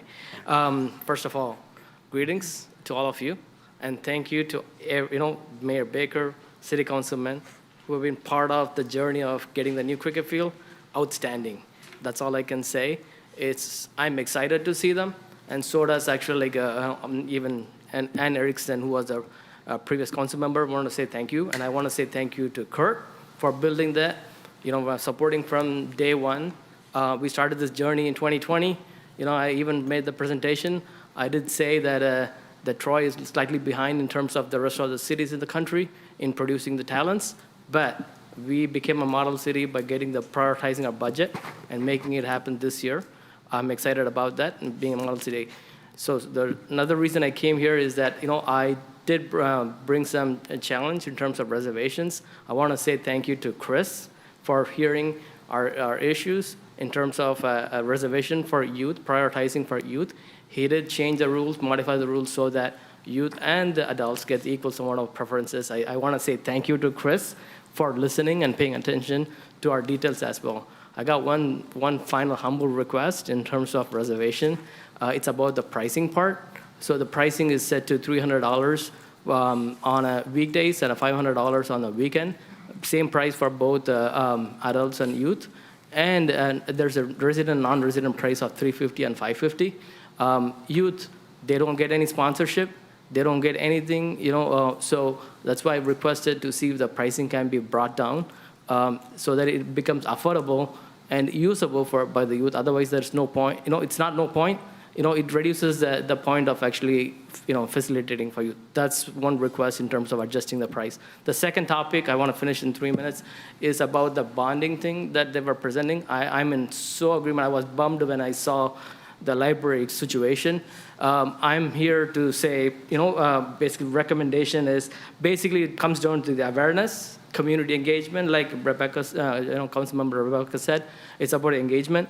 We need to figure out a way to how to engage people, understand the city process, so that when the day of voting, they're not searching for it, and they're just picking whatever the choices are. The same people actually, so for example, when I say recommendation, library, it impacts the younger youths. So why not we promote these things in schools, make them aware, bring that discussion back to the home. So something of that nature. And in terms of city, why not we actually provide some training and awareness to the new resident that comes into the city, understand the city process. There's many ways or many ideas we can give, but just sort of bringing them up in terms of enabling the engagement and community awareness. Thank you, Vinod. Thank you. Good to see you. Appreciate it. Next up is Victoria King. Hi. Thank you, Mayor and City Council and staff. I appreciate the opportunity. My name is Victoria King, and I am running for Oakland County Circuit Court Judge. I am a 28-year resident of Troy, so I've lived here for a long time. I am a second career attorney. My first career was testing computer applications and software quality assurance. That benefits me because I can do a lot of research and condense it down into a concise, and I can also do process improvement, which is definitely needed sometimes in the courthouse when you're doing family stuff. I went to law school when my kids were 2 and 5. Those boys graduated from Troy, Athens. One is at San Diego State University. He's a junior. The other one is at Penn State University. He is a long career student, but we'll work on that. I also have an 8th grader at Larson who will be attending Athens next year. This is a family court seat, and that is important because it does divorces with and without children. It makes decisions about termination of parental rights, adoptions, juveniles, making sure they stay on the right path so they don't get in trouble and they don't get into the adult system.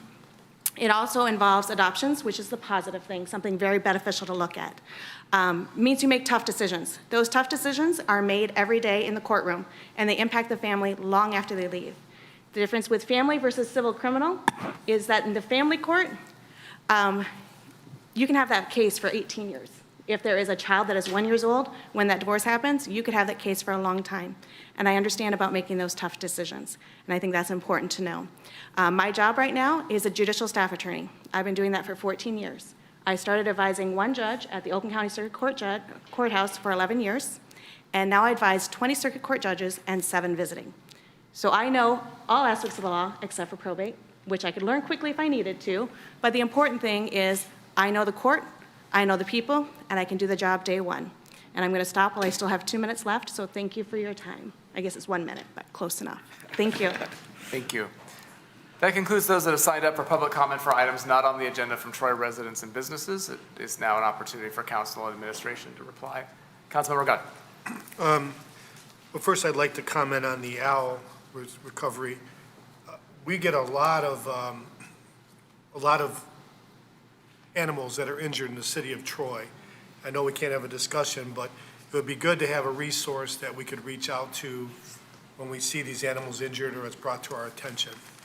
I'd like to comment on the Rise Above OCD.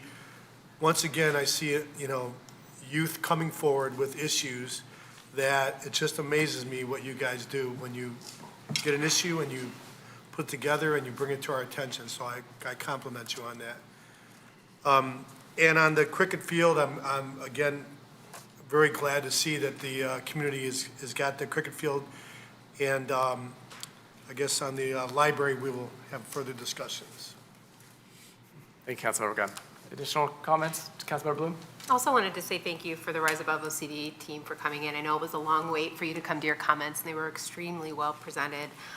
You mentioned that 90% of people with OCD have comorbidities, and so I wanted to encourage you to think about your community outreach, not only at the schools, but also with the community center, and we have Friends of Troy Seniors and other ways that I think this information could be really beneficial towards your mission, so thank you for sharing it.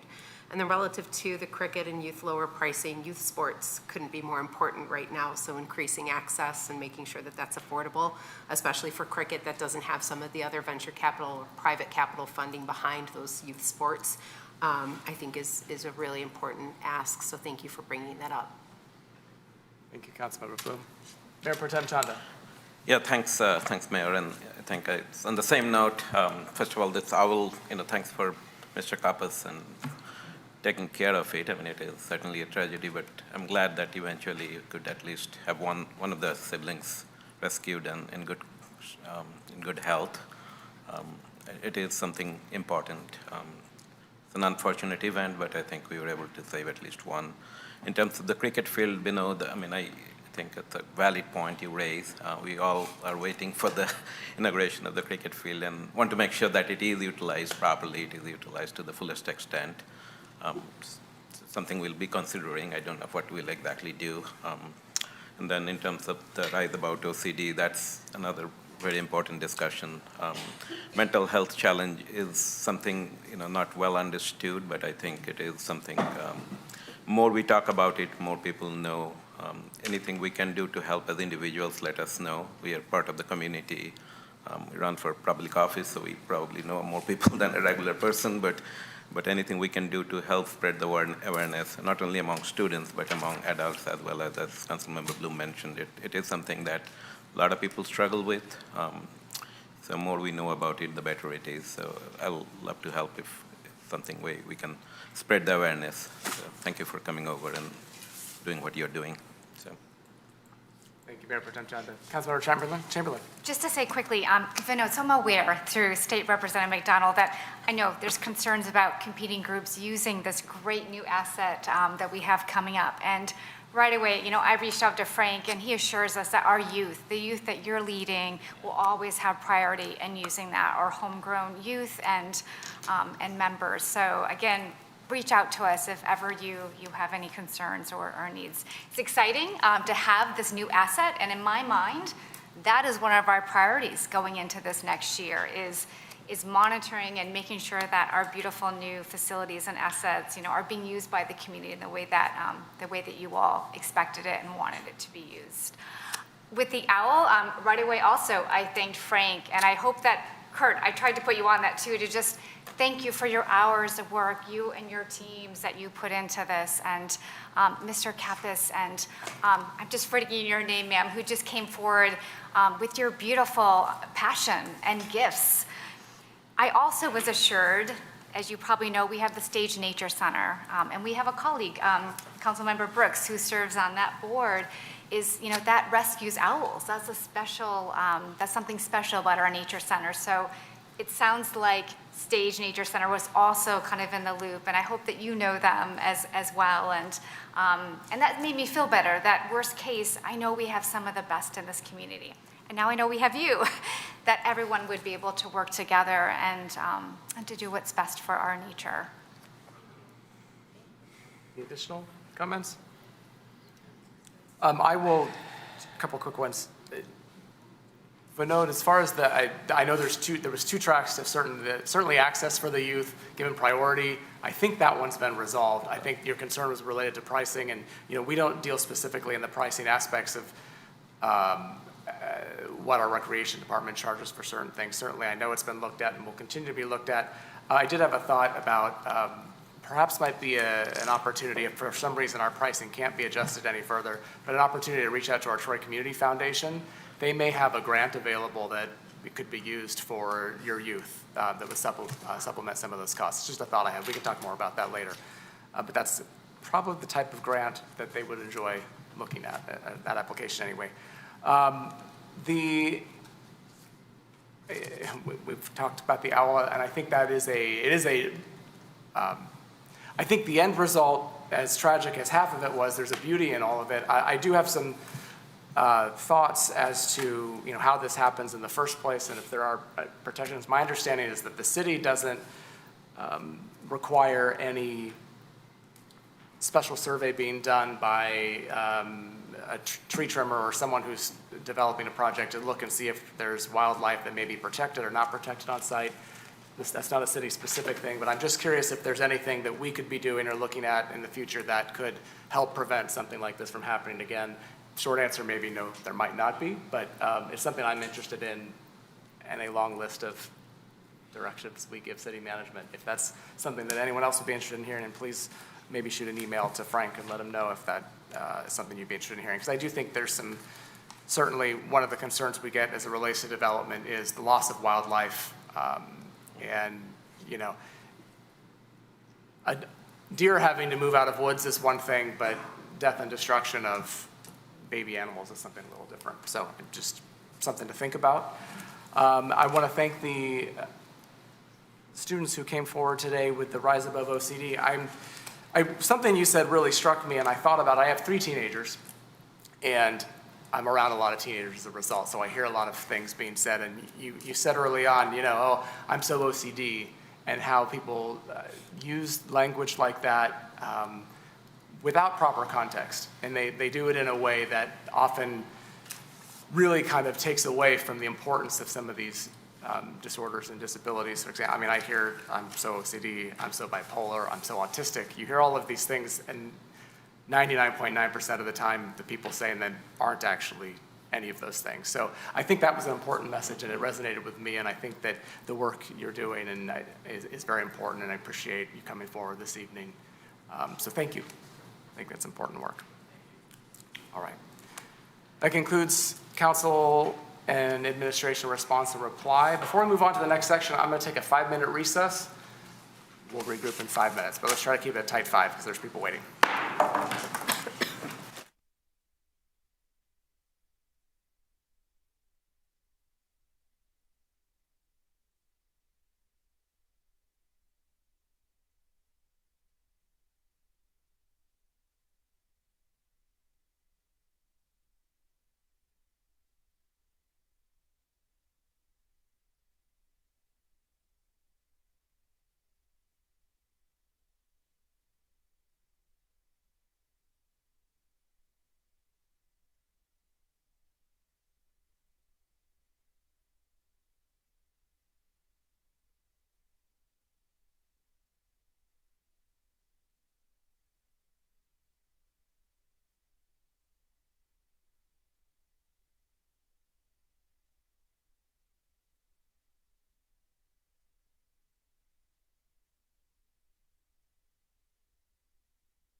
Nice guy. Is this on?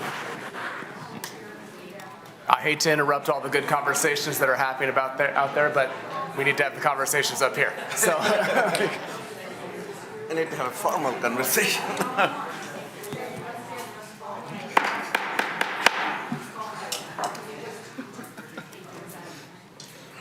all right, we'll go back into session here. Next up on the agenda is council referrals. We have none this evening, so we move on to reports. Any discussion or comments on the reports submitted? There was this late submittal a report also? I think so. Yeah. Councilmember Chamberlain. Thank you, Mayor. So that's what I was going to ask. It was confirmed that I should comment on that under reports. I don't think it showed up there, but I know it's there. I just have a few questions. So I'll start first. It's split into two parts. The first on the priorities is just want to confirm, were those kind of what the city manager's office kind of deduced from what we had there? So that's kind of their interpretation. Yes, that's the first question. As that goes to City Manager Nastasi. What was the question? I'm sorry. I was taking notes. Question is, the list of priorities that are there, was that just city management took what we listed lots of different things and tried to kind of whittle them down and kind of list kind of the top few there? Was that how it worked? Yes. How did they come up? How did they come up with those as the priorities? Yeah, we still have all the priorities, and we're going to be looking through those throughout the year. We're going to be discussing those, but we listed the ones that we felt were top and that were connected to each other as priorities as we move forward. But yes, the other ones we still have the list, and we're going to work through those, and then I'll be discussing that with council as we go throughout the year for those priorities. Thank you, Frank. Just because my comment was then after that is I do feel like at the end of the day it needs to be council's list. It's a great starting point and it does build off of what we gave, but I do hope that in the next month as we have budget sessions, because I had very similar things because I've been creating my own list, but a little bit different too in some places and how I place them. I just think we as a council need to find a way to just to come up with our list, and it's driven by what we are determining. But thank you so much for taking a first stab at that to the city manager's office. I'm going to pick up on where Councilmember Chamberlain left off there for a second. I think the priorities listed in this report are priorities that we essentially have any year in our city of Troy, right? Public safety is heavily hit here. As it relates to EMS, as it relates to the firefighter incentive plan. We've talked a lot about community engagement over the years. Capital revenues and expenditures are always important. Revenues overall, and of course the Troy Public Library. So to Councilmember Chamberlain's point, I appreciate this report because I do think it is good to have in writing where we are as a city as it relates to these specific items, because I think oftentimes it's mistook or misunderstood that we're not thinking about these things unless we're actively talking about them at a meeting. And I know that's not the case. And so it's nice to have this report in writing because this is an important report that reflects the priorities of this city, frankly, regardless of who's sitting up at this table. So that's number one, very important, and I'm appreciative for that. I really appreciate the preliminary city finance education and engagement calendar that's included here. I think that's a little bit of a peek behind the curtains of what is not often produced, frankly. It's a very transparent document in a very healthy way. So I'm thankful to have that information for us to see, but also for anyone to see, to understand where we are coming from as a city as it relates to certain educational components related to city finance, which, as we've heard consistently from those who've attended our community academy or Citizens Academy, that the finance education that's done in that module specifically was, Councilmember Bloom said it was her favorite part. I mean, I don't know that. And so, I mean, like, it's a very impactful educational component from the city. To Councilmember Chamberlain's point, City Council doesn't run day-to-day operations of the city, Frank. That's your job, right? But it's based on our direction on how the policies we set as a body up here with at least a majority of 4 of us. So I agree with my colleague that we do need to find a way, maybe we we've got budget study sessions coming up, but once we get through that budget, there needs to be a heavier focus on specific policies that maybe there's council consensus to move forward on, or to at least have in place. This fiscal year is coming to a close, but the next fiscal year is going to start. We talked about the last meeting, these not necessarily being budgetary issues or priorities always. That's a different thing than just where council policy direction is. So I guess I'm just doubling down on what Councilmember Chamberlain said. We still would like to see more. I would like to see more from a process into how we can meaningfully engage council to winnow down a list of council-based priorities in addition to these very important public safety-based priorities, capital and revenue, Troy Library priorities. Yeah, I agree, and I wanted to get something in writing from the advance, so you know that myself and staff were working on this and toward that, and I know we're going to have more discussions on this. We have that comprehensive list of where each person had your individual priorities, and my intentions are to get us all together so you guys can rank them, and so myself and staff know exactly what you guys are looking for and how to move forward together as a team. And in that same vein, I think it's important for city management to set realistic expectations for us as a council and say what capacity issues are, where we can, what the low-hanging fruit is, what is something that could take longer. But, that type of meaningful conversation. I think we have had some good comments in council comments or maybe some reports, but we do need that more intense deep dive, I think, so we can all be on the same page, because it'll be better. The city will be better served if we can do that. Yeah, we have those 2 budget meetings scheduled, and historically, a lot of it's covered in the one, so we could also bring up some topics at that time while everyone's together and have some discussions and keep everything moving forward. Very good. Thank you.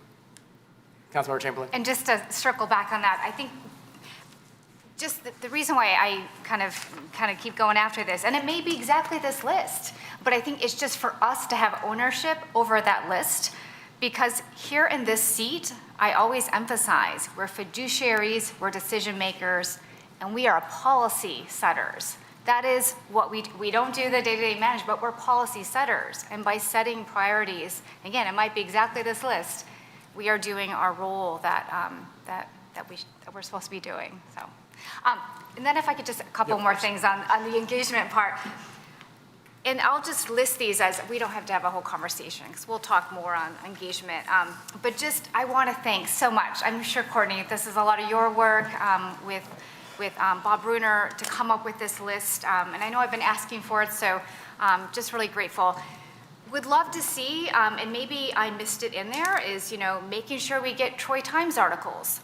Believe it or not, people really read the Troy Times. There was a meeting I missed because I was sick, and I had neighbors, Rebecca, because it mentioned I wasn't there, in Troy Times, and are you still on council? Like, oh my gosh, my neighbors are really reading the Troy Times. So people read the Troy Times, and just kind of with that Detroit News article, that was a good piece in January, but I just don't think it spread. But Troy Times, I think, would be read by a lot of people here.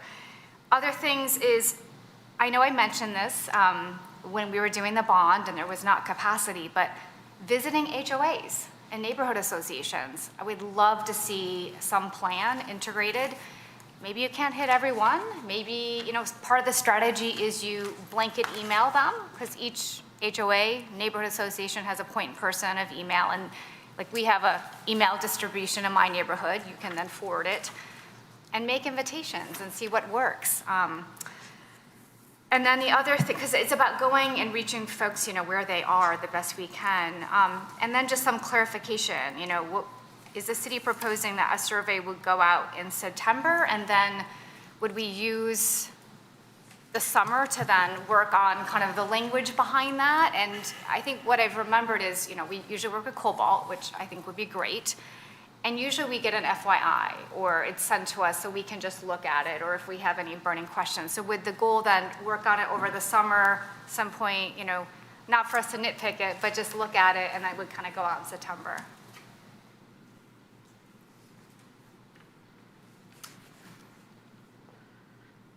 Good evening, everyone. So yes, for the survey, the goal is, well, backing up, we actually have a meeting with Cobalt tomorrow, Deputy City Manager Bruner and I. And so we'll be talking about our needs and kind of what we're hoping to have covered in the survey. And then the thought was to send this survey out after the August election, depending on what the outcome is for the enhancement millage that Oakland Schools has proposed. And then this summer, we are hoping to really kind of hammer into the financial engagement and education piece that we've been talking about.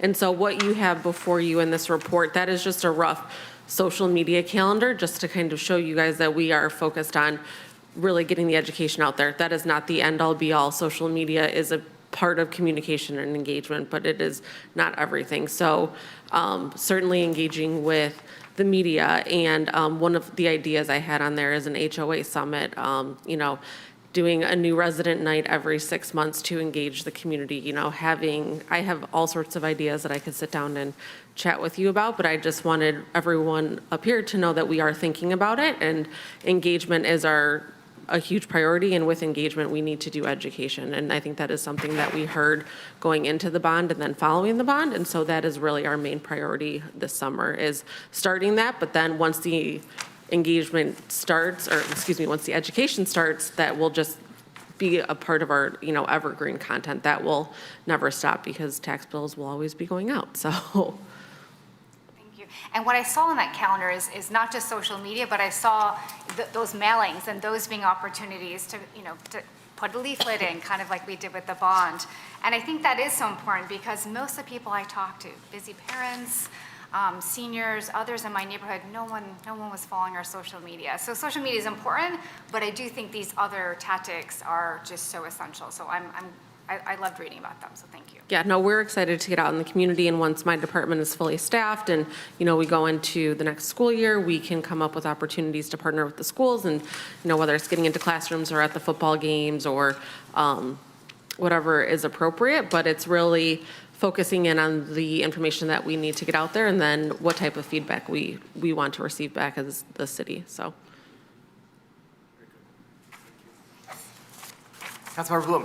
What I appreciate here relative to community engagement, and I know, Courtney, you're sitting down, I'm not going to ask you to come back up, but I want to say that I felt that the team during the advance, especially for those who weren't there, really listened to the feedback, both qualitative and quantitative, relative to what residents were saying about the bond and some of their reactions to it, and some of our observations about the complexity of municipal financing and how we're taxed and where your tax dollars goes. I felt that in reading this, albeit brief, felt that you really understood the educational component into helping people understand how tax dollars work, how things are funded, how we go from a proposal to actual funding.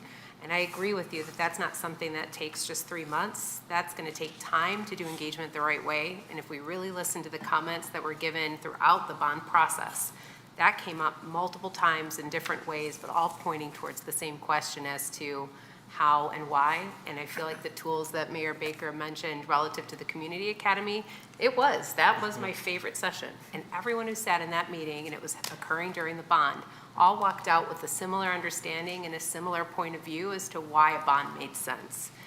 Not saying that's going to be the outcome every time, because everybody's going to receive information differently.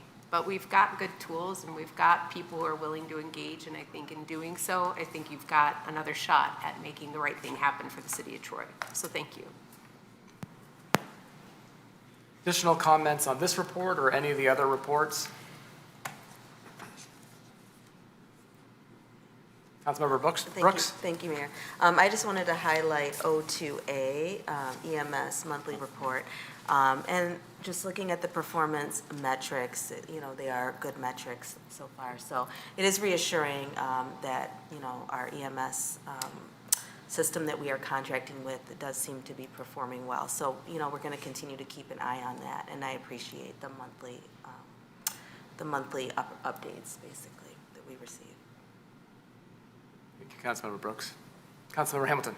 Just to piggyback on that, just for residents that are just hearing about the EMS issue due to a lot of online discussion, when we met a year ago and received the Fitch & Associates report on the performance of our previous EMS provider, they were not able to even meet 10 minutes of response time 90% of the time, where the requirement for them was 8 minutes. Then last year, when we started this discussion and we're considering different options, it improved, but they still most months couldn't meet the 8-minute requirement. And now our new provider in their second month is already beating 7 minutes. So to look at perspective of where we've been, it's substantially improved from where it was last year and where it was, especially where it was before. We were talking having to spend $4 million to in-house it and then spend $2.5 million a year to get to 6 minutes. And now it seems like STAR is on that path to do that. You need more data than the first 2 months. I'm a little frustrated because I think there's a lot of misinformation out there, and we are doing better than we were doing a year ago. We're doing better than we were doing 3 years ago.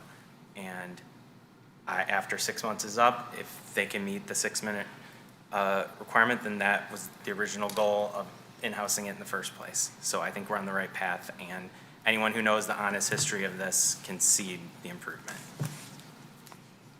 Hey, Councilmember Hamilton. Yeah, the same thing I wanted to also mention about the EMS. I looked at the data. I think they're like 83% percentile. They're meeting the 6-minute goal, and I think 90 percentile 7-minute goal. Yeah, so that is a huge improvement even from January. One thing I would, and I think we asked the same question last month. Is there anything that is, the reason for delay? I mean, the ones that are getting delayed, it's possibly if it's something, one root cause, let's say those who are not meeting the time. I know it's statistical. It's possible that large number of calls are coming at the exact same time. So if there's an analysis that can be done to understand that, and I understand that we are almost meeting the goal, so it may not be the right time. But if we can pinpoint something that we could make improvement to meet it, that would be nice to have. So, but I am encouraged to see made a huge improvement, and I think we're on the path of meeting the goal we set forward. I think weather probably played a role in January, I would assume, because there are a lot of snowfall. So, and anecdotally, I think as Councilmember Hamilton mentioned last time, we see them all everywhere. So that is one good thing. It came to our house. We needed EMS in January, and they came very quickly. So I'm happy that we are making progress. So we'll keep monitoring, and in 6 months we'll know bigger picture where we are. So. Thank you, Mayor Pro Tem Chanda. Councilmember Gunn. Same thing on the emergency report.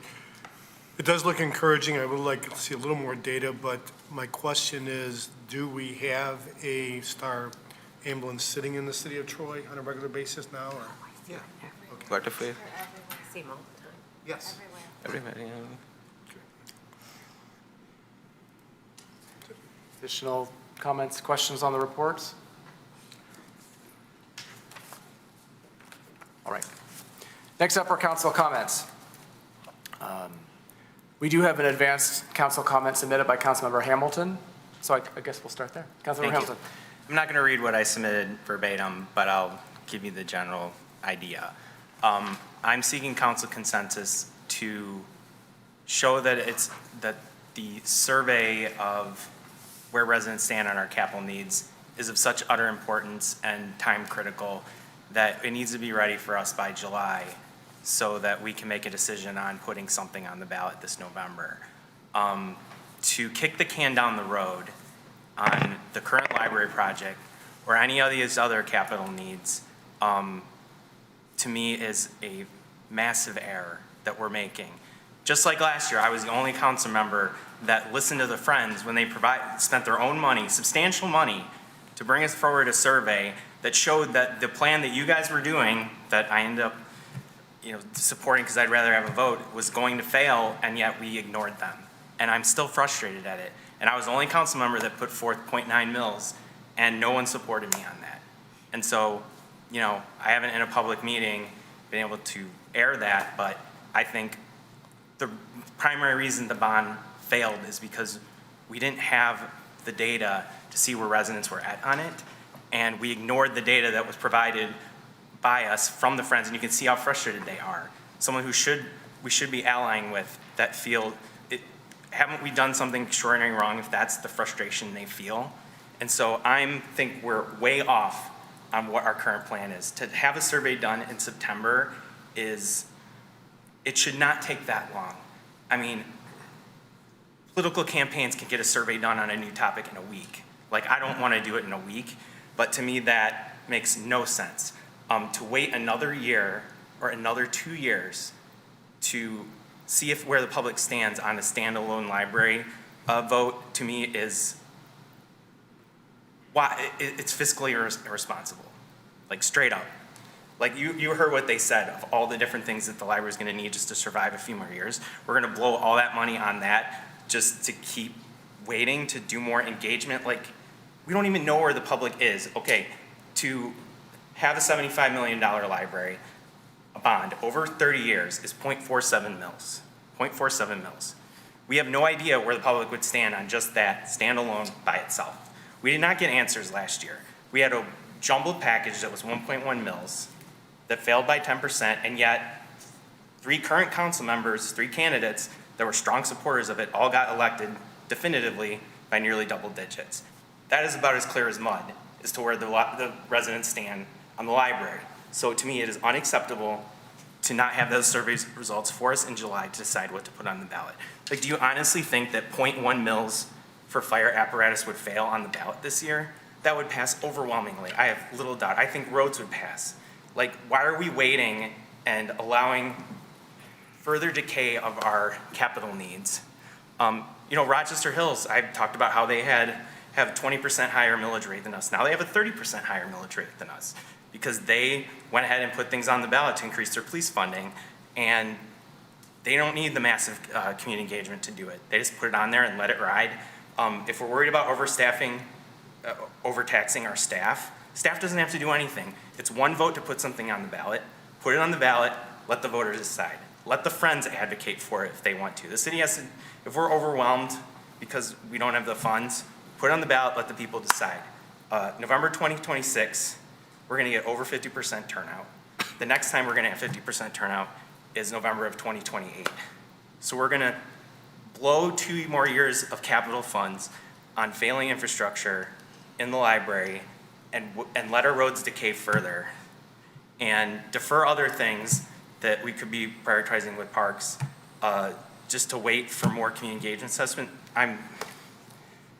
That's wild to me. So I beg this council to encourage city staff to ask the residents where they stand on this, get a statistically significant polling result, and have it to us by July so we can make a decision to put something on the ballot this year. Or we can keep letting our infrastructure decay further and miss a golden opportunity where a majority of the electorate will get to decide instead of under 30% like last year. So that's where I stand. Thanks, Councilmember Hamilton. I think you're seeking consensus. I saw Councilmember Glenn's hand go up. I mean, I'll address that as well, Dave. First, I believe we should have split it. You're right. You're I believe right. that we didn't actually, we say polling, but we got to take the residents a real plan. A real plan, like this is how we're gonna do it. I don't just think throwing out 75 million and that's what it's gonna cost. That was drawings. I mean, do we actually have a quote from a contractor that says it's 75 million? We need to present the plan to the people. Then we can say, okay, now what do you think? Instead of just polling them, right? Because that's their opinion, but based on what? We're not giving them anything hard, concrete to go after. So that's just my take on it. Can I continue my comments beyond this or stay on this? Why don't we talk about this issue, Okay. and then if that's okay with everybody, we'll come back and do the other stuff. Councilmember Chamberlain. I have a lot of thoughts on this. I will try to be brief. And I just want to thank Councilmember Hamilton for your passion. This is coming from a place of you care for your community deeply. I know that, and it's apparent. So my first thought is we had the advance. And I thought we did have a consensus that we weren't ready to look at November. And that was partly because we heard from our staff saying, this is serious. When you're asking to raise people's taxes, that's really serious, and we need to do it well. We cannot, I said, we can't put forward a half-baked plan. We gotta have our ducks in a row. So what I heard was staff, like, that was a lot to ask of staff in a short period of time. And when I read this report indicated to me we're down 3 people in the very department that would be leading the community engagement efforts. That is down 3 people. We are down 1 person in the community managers, in the city manager's office. And that's Dylan, who did a lot of work. So that's 4 people. 4 people you need to be successful. I don't know about you, but I'm in my 40s, late 40s, you've had many bosses. And I've had bosses that just demand. They don't care if you have vacation, they don't care about your kids, they just demand. And I know what that feels like. And I'm not gonna do that to staff. I'm not gonna demand that this happens because, and I'll speak a little bit about this, is I believe there is a quantitative and there's a qualitative component to this. I do believe at the advance that it was true. We did not have consensus on when we should think about a bond. I just thought the consensus was that we're not ready in November. And I agree there was not consensus on what should community engagement look like, although we now have a plan, and I thank staff for that. And kind of when should that start? I know I've been speaking early on. I would love to see it start sooner than later. And that's where I'm with you, Dave. Like, I would love if we could get a poll out right away. And actually what I believe deeply, and it's just using some of the community engagement background I had at the World Bank, was I actually really wanted to start with the qualitative.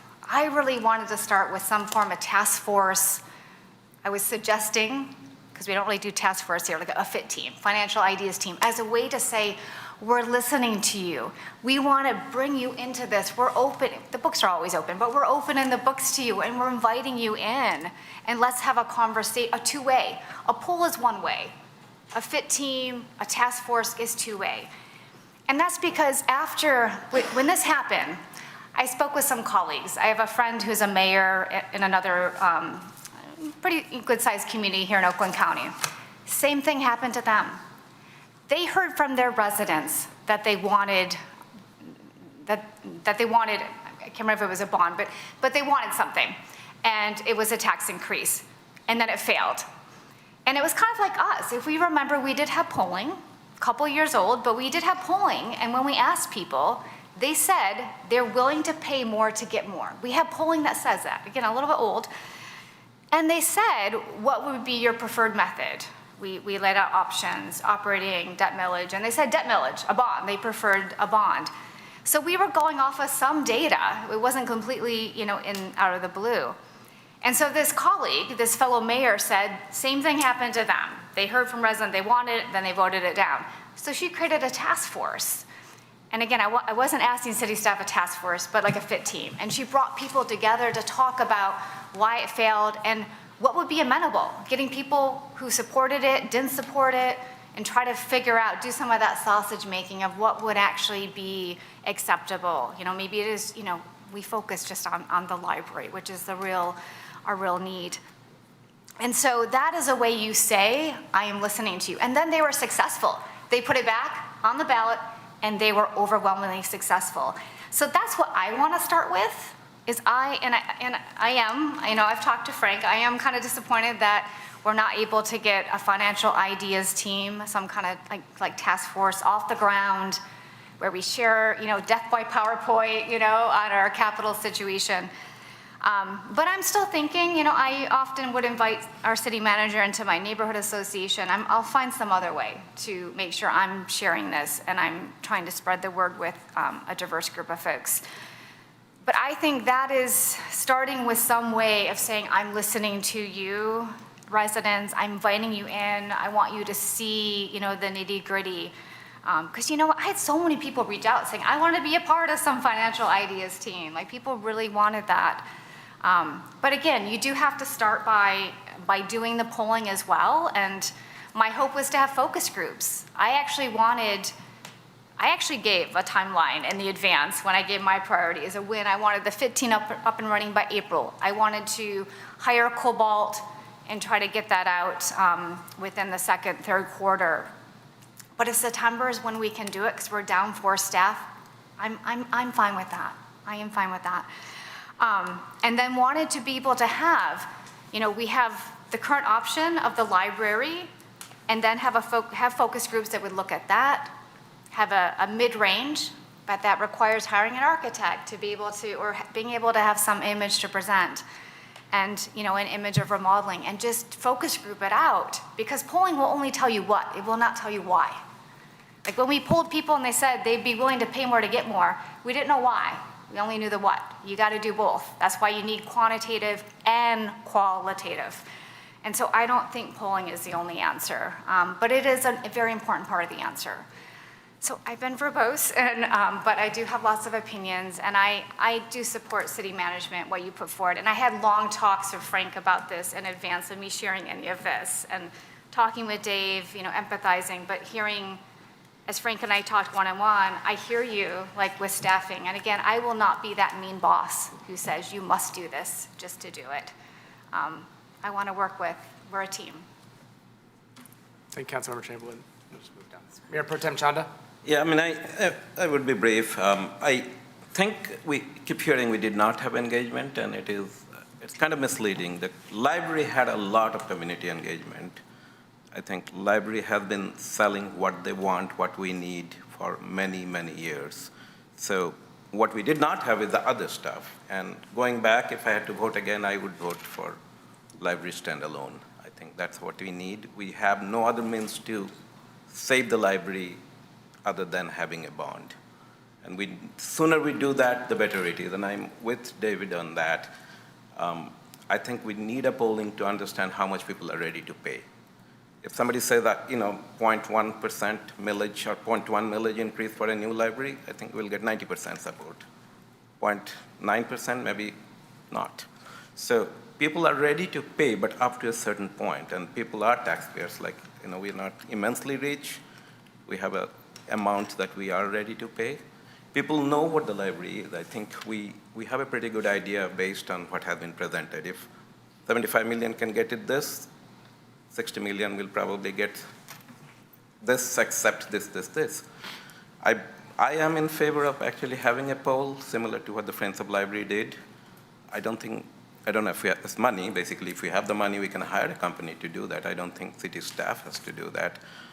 What is the acceptable value that people are ready to pay for a new library? We know we need a library, and I think what people don't understand that if we don't get a new building, we probably won't have a library. I go to the library every Saturday.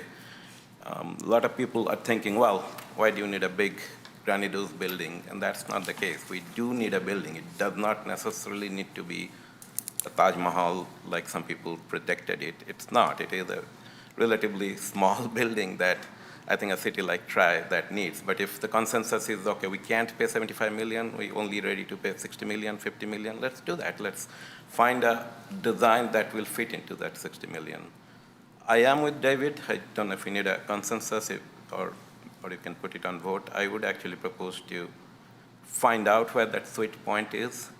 Now, other side of it, obviously, this global economy, condition of global economy, that will play into the polling, I am assuming. Are people ready to pay for anything? That's a good question to ask. But things that are beyond our control, we cannot do anything. I am in favor of actually conducting a poll to understand how much people are ready to pay. I don't think we need to explain each and every room of the library. People know what the library will look like. It is going to be very simple. What we didn't do is explaining to people the other parts of the bond, the roads. And we thought, and I voted for it, so we thought roads are self-explanatory. You have Coolidge, you have Wattles, it'll get in good shape. There is nothing to explain.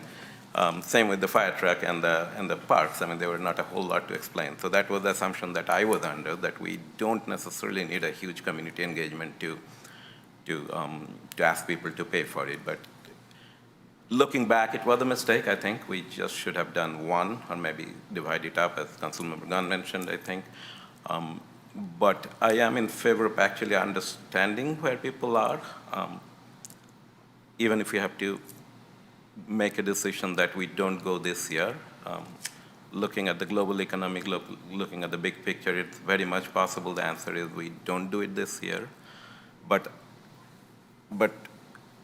in an even year, most people vote, almost 60 to 70% people vote. Last year, only 30% people voted. So we do want to put that bond proposal in a year where we get the majority, overwhelming majority of Troy residents, Troy voters to pitch in.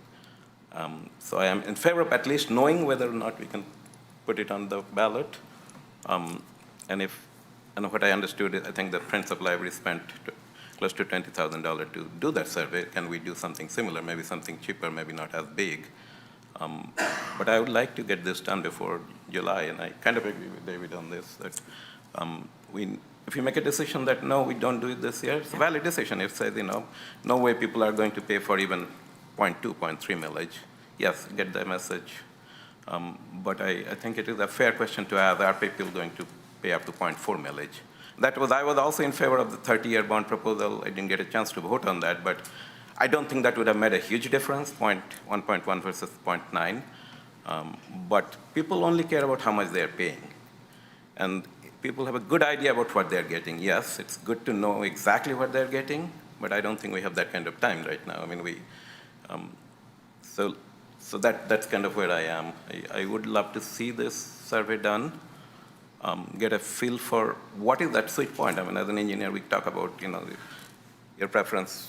As I said, 0.1, everybody will pay. 2, nobody will pay, right? There is somewhere in between, which probably 60% of people are ready to pay for, and let's find that point.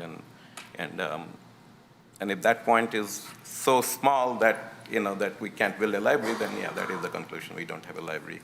The other thing is that people do need to understand that we won't have a library. I was talking to some of the Friends of Library outside, and it's not sustainable to maintain this building. So a lot of people are thinking, oh, we have a library, who cares? It's a good library or a bad library. We have a library, right? People need to understand that 10 years from now, unless we make a new building, a city like Troy will not have a library, and that is not acceptable in a city where we take a lot of pride in our academic excellence, pride in our school district.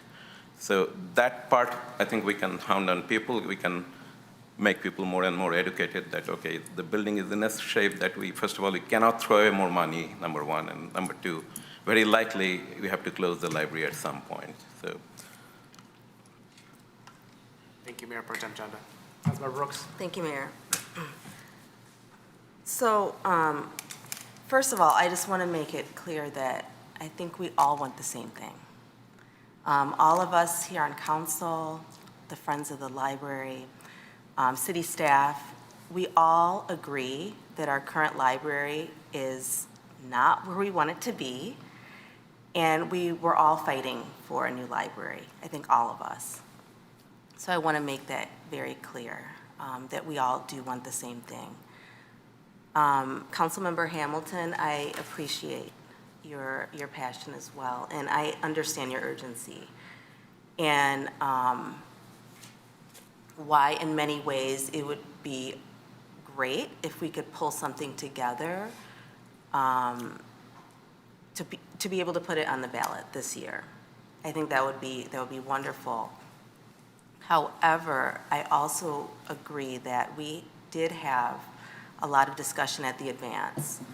And I do believe that we did come to, I thought, a conclusion that it would be a lot on city staff to try to pull it all together right now.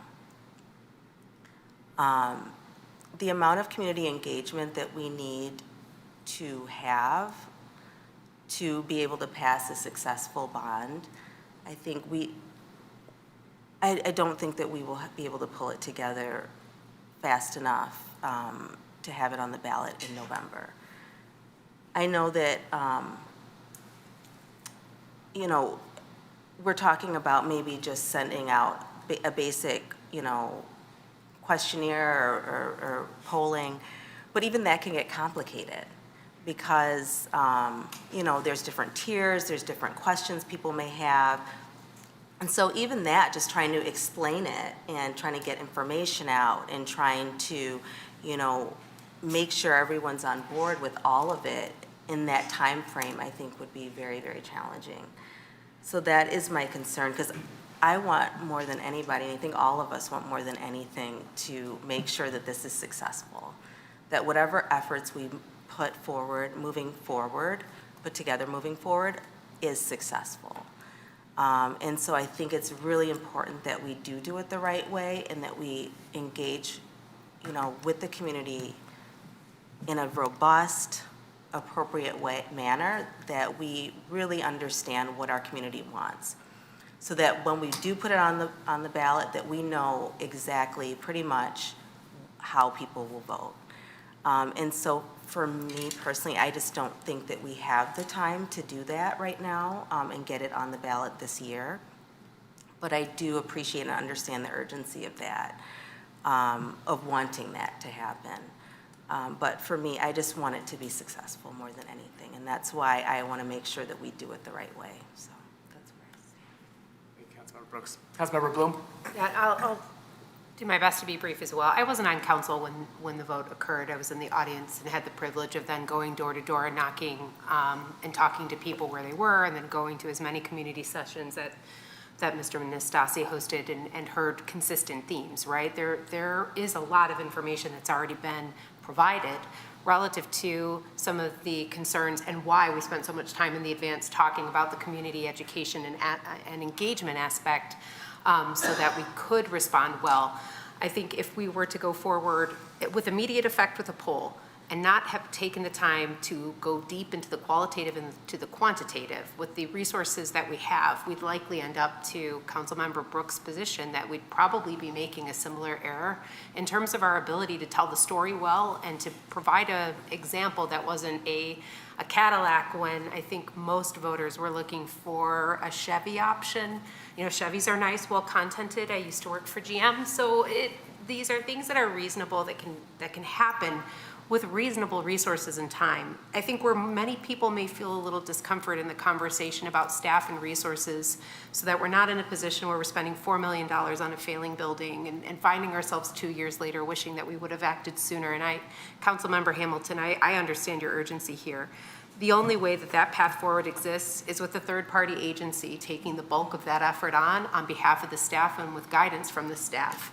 That would be a considerable financial effort from this team to say that we wanted that to go forward, to have polling done in the timeline that you're recommending so that we get results that we know that would be accurate and favorable towards what is more along the lines of what people would be actually willing to support. That will take time, that would require a third party, and that won't be cheap. So my question then would be to Mr. Nastasi's team, what does that cost, and what would we be comfortable with if that was the reality? Because I do not, as talented as our staff is, I completely agree with Councilmember Chamberlain that with 4 people down and most of them coming from the comms department, there's no way we're going to get to good on that without a third party. So I would be interested in seeing what that cost would be before I would agree to consensus relative to moving forward outside of the agreement that we had at our advance.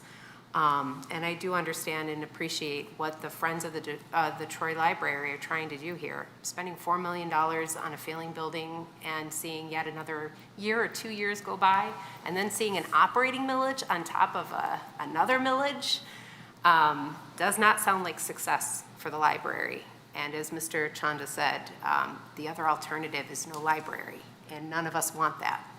So I'd like to know what the cost would be for a third-party agency before we consider anything to move that forward. Hold on a second. I'm sorry. No, go ahead. No. Well, I was going to mention, I was looking at a third-party agency. It's not something, and the polling has to be relatively simple. How much are we ready to pay for? And I think people have an idea what that new library will look like. We have done a lot of engagement. The maps are there, drawings are there. It will be a smaller version of that library in a way. If somebody asks me how much are you going to pay for a new library, 90,000 square feet or 70,000 square feet, I think I can answer that. We have done engagement. That's what people I think are confusing with. Library has done a lot of engagement with the community over years. I don't think there will be a lot new to learn about what we need. It's the other parts of the bond that I believe people were surprised that do we even need that. And that part I totally agree. I take the blame. I voted for it. people were not aware of that, these things are there in our needs. We knew about it. We, the council members knew, the city staff knew about it, but an average Troy resident didn't know that we have needs for the city hall, for example. Okay, it was not part of the bond, but we knew that we have a major need for capital needs, but that was not communicated to the residents very well. But library needs are communicated, and I think if somebody asks me a question, how much are you ready to pay for a new library, 90,000 square feet, 75 million, 70,000, say 70,000 square feet, 50 million, I think I can answer that question, based on my financial capability and what I think I can pay for and how important the library is to me. So I was thinking about a very quick and dirty polling that the Friends of Library did. They didn't spend a whole lot of money. I think they spent like $10,000, $20,000. Was that done the most professional way? Probably not, but they were a professional agency, and I think that data essentially proved out to be true. They were, that data was 45% for the 9.9, and we made about 45%. So, the campaigns are doing, it's the campaign season, they're doing polling every week. I understand they have millions of dollars of budget, but I don't think they spend millions of dollars on polling. They spend tens of thousands of dollars. So I don't see why we can't do that. I don't know if it's worthwhile. I don't know. It's a good point. Are we telling people exactly what you are going to get? Probably not. But we have a good idea about what we are going to get for $70,000. $70 million, $60 million, $40 million, and so on, right? So. Councilmember Hamilton? Yeah, I just want to follow up.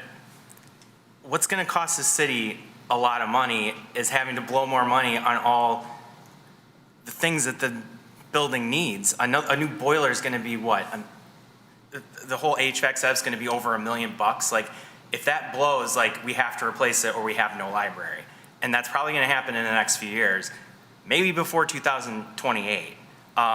So if we're worried about money, the money we pay on a survey is going to be nothing even close to what delaying a year or two on the library is going to be. If the consensus we have to seek tomorrow is they're meeting with Cobalt tomorrow, if the consensus is have Cobalt give us a number for them to deliver what we're asking for by July, then bring that number back to the next council meeting, great, I'm fine with that. I don't want to burden staff. We're down 4 staff, fine, I don't want the staff to do this. Just pay the firm or firms that do this professionally to do it, because it's going to cost us way more money to wait.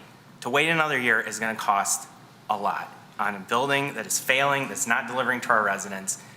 I don't want to wait. It's fiscally irresponsible to wait. I don't understand that argument at all. I don't get that. So the consensus I seek is that ask Cobalt tomorrow, what resources do you need from the city to deliver a simple, I agree with what Mayor Pro Tem Chanda said, a simple poll that just understands how much they're willing to pay for the library and go from there. That's what we did back in 2020 when we increased the library millage from 0.7 to 1.1. That was a 0.4 increase, and it passed with 64% of the vote. And so to get a new library would be 0.47. We don't know. That's the thing, is we're saying we need all this engagement, or we need to change the plan, or we need to meet with all these groups. We don't even know where a statistically significant amount of residents stand on the 0.47. Get that answer answered first. If it's 45% support, 40% support, okay, then we know we're not ready this year, let's wait. I just want to see, does it have strong support?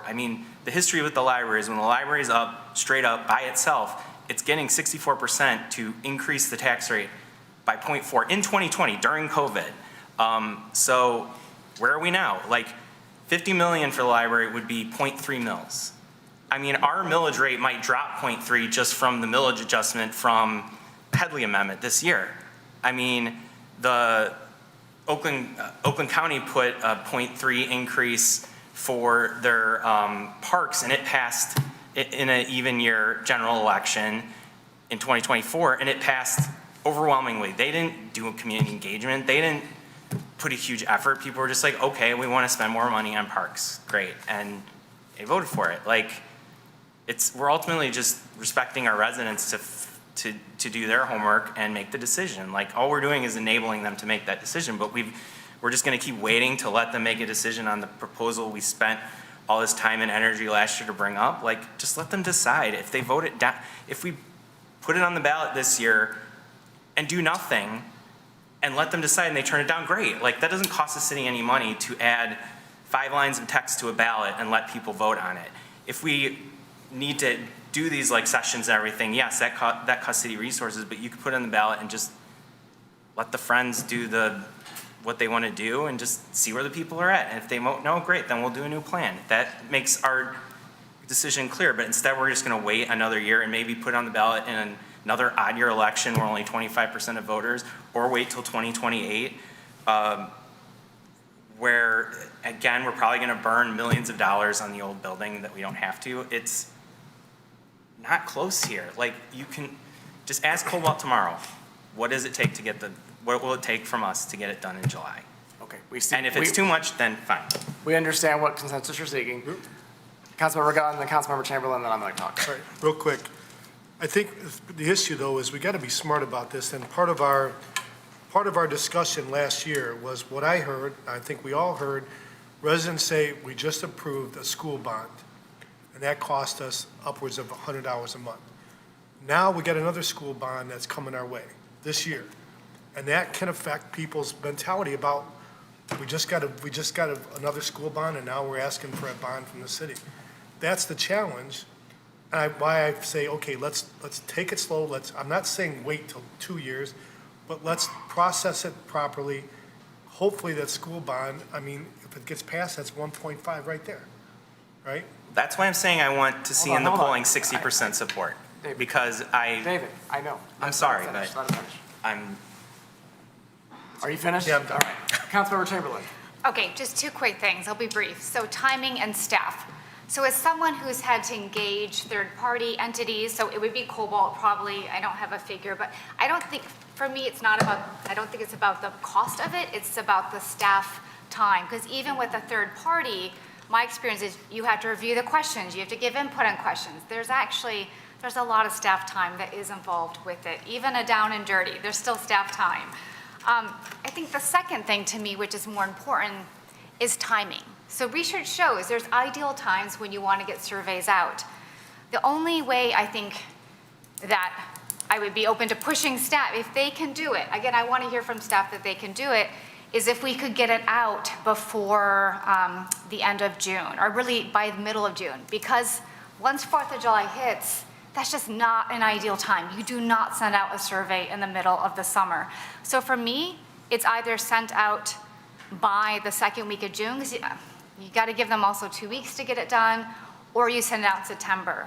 And given that we're down 4 people, 4 staff, and staff have to be the one to review it, it's gonna, it'll come to us probably in some format, that takes time. I'm fine with September. I still am okay with September. That's where I lean. Unless Frank, you can tell me right now, like, yeah, you guys can make it happen. But again, what I have heard is that is a big ask for us right now, to ask you to do it, to get this out, all the work, and get it out by really kind of early June, to just give 2 weeks for it to be reviewed. And my comment relative to third party is that you have to outsource the entire aspect of it, not just the polling, the entire act, right? From engagement to review to writing what comes into our agenda based on 4 people down. That's the staffing that I was asking for, not just the polling. Hold on, let me, before made any. My notes are lost, but first, David, this is our 9th year serving together. So I've rarely seen you this animated at a meeting. I'm not sure I ever want to again, with due respect. I do know where your urgency is. We had a good discussion at the advance about this, and you were adamant then. Let's go now. David, last September, you were like, well, we'll go in August. I mean, you were ready to just go and go. You're very passionate about this. And I can respect that and understand that. And I did at that advance say, the consensus was, we're not going to do anything this year because the community needs to take a breath. Staff needs to take a breath, focus on these other priorities as well. Make sure we're not pushing too hard in one direction when there's things that need to be addressed all across the organization. And I said, if you recall, But I'm a little bit with David. I worry about momentum we've lost. I worry about, the community is talking about this and thinking about it now. But we didn't land on that being where council consensus was. I understand council consensus can change. But I don't hear tonight that council consensus has changed from the standpoint of there's the same urgency to kind of subvert the proposed plan from city administration to do what you're proposing. And I think there's a couple things I'd like to make clear on that. I don't support pushing staff to have Cobalt give us an answer tomorrow about whether or not they can get a poll out in time, whether it's June or July, because I don't think the results from that poll, one, are going to be in full context to what happens with the August millage request from the Oakland ISD. I think we could get poll results in the summer that tell us one thing. I think there could be a vote in August on an ISD millage that could change dramatically people's tax bills, and then we could have a completely different result in November if we were to put something on the ballot. So to me, that's a major red flag as to what the polling would give us. I want to make it clear to anybody watching, I think there's a little bit of crosstalk and confusion about, I don't think anyone is saying staff, there's staff involvement in creating a poll, that's true. So there is that aspect of it, but nobody is saying staff needs to sit down and draft this poll and get it out. Like, that's clear that it would be a third party for that aspect of it. But I'm not interested in just throwing some spaghetti on the wall to see what sticks on any ballot. So if we're going to put something on the ballot, that says to our community, we as a body are saying this is what we believe you should speak to because we support that aspect of it. So to do that and then not properly do the education component, which I understand some people call sales and all those things. There's an education component that has to happen. I don't think that's a wise use of our resources or what our city and our community should go through. So I struggle with, even if I could get to, okay, let's rush a poll, I don't think the end result of what we've been talking about is even the right path. I think if this community is going to support a millage increase or a bond, whatever, however you want to look at it, to build or fundamentally remodel and repair our existing Troy Library, however you want to look at that, it is something that needs to take time, more time than what we've given already. There's a qualitative component that I think is so key. There is the quantitative component, but that just like other results, quantitative data by itself isn't sufficient to tell the full story. Qualitative data by itself is not sufficient to tell the full story. There has to be both. And I don't think we've done enough of the qualitative. And by qualitative in this respect, I don't mean us going out of the community and telling them what our needs are. It's bringing the people in who are opposed to it off the bat to try to see where they're coming from. That's the community engagement that I think that we're in need of a little bit. So you talk about a fit team, you talk about a lot of different things. That I think is what is missing more for me than polling. From a curiosity standpoint, sure, I'd send out a poll every week. I want to know what they think about, do we need a new library right now? Do we want to pay for it? Do we need, there's a lot of things. We could put everything on the ballot. We could start saying, well, our budget, we're not so sure if we should approve this budget. Let's put that out just to see what the community thinks. Like, that's not a responsible form of governance. And I'm not comfortable instructing staff to do something that they're saying we're not comfortable doing just so I can satisfy that itch because of pressure I'm feeling from the friends, rightly so, who are the most passionate. David. It's not pressure, No, David, it's David, wait. logic. No, it's not logic, David. You're listening to six of us up here who, you're saying we're all wrong, we don't have the logic that you have.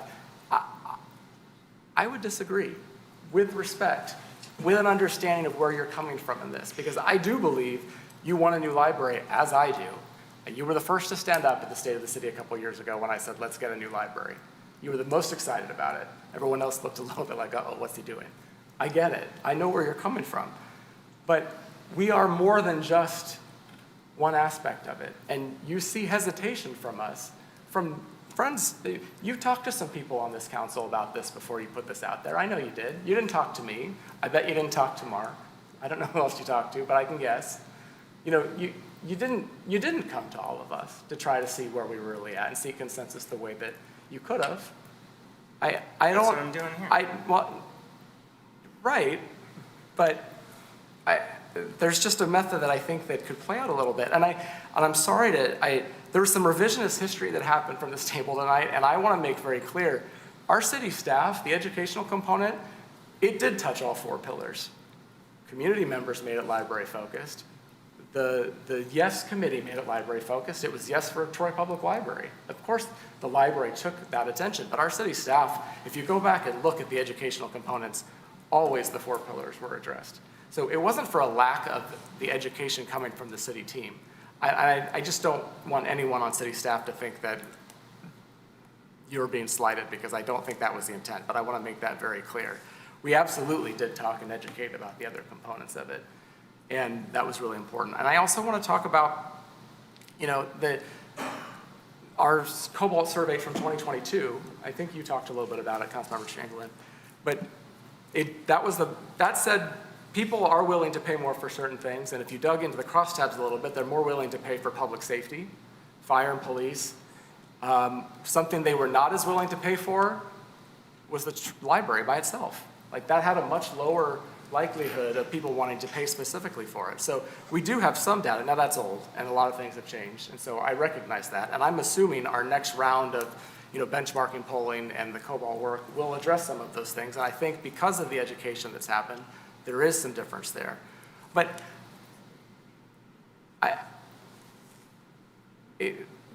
one or all of us have said we want the library issue resolved. We sit up here, the library, unfortunately, especially for the friends in the audience tonight, have gone through the ringer for the past 15 years with the Troy Public Library, and are the warriors that have done all the work to make sure that it's functioning as it is today.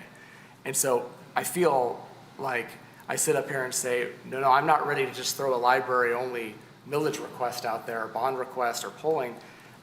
I feel like that's being perceived as a slap at the friends who work so hard.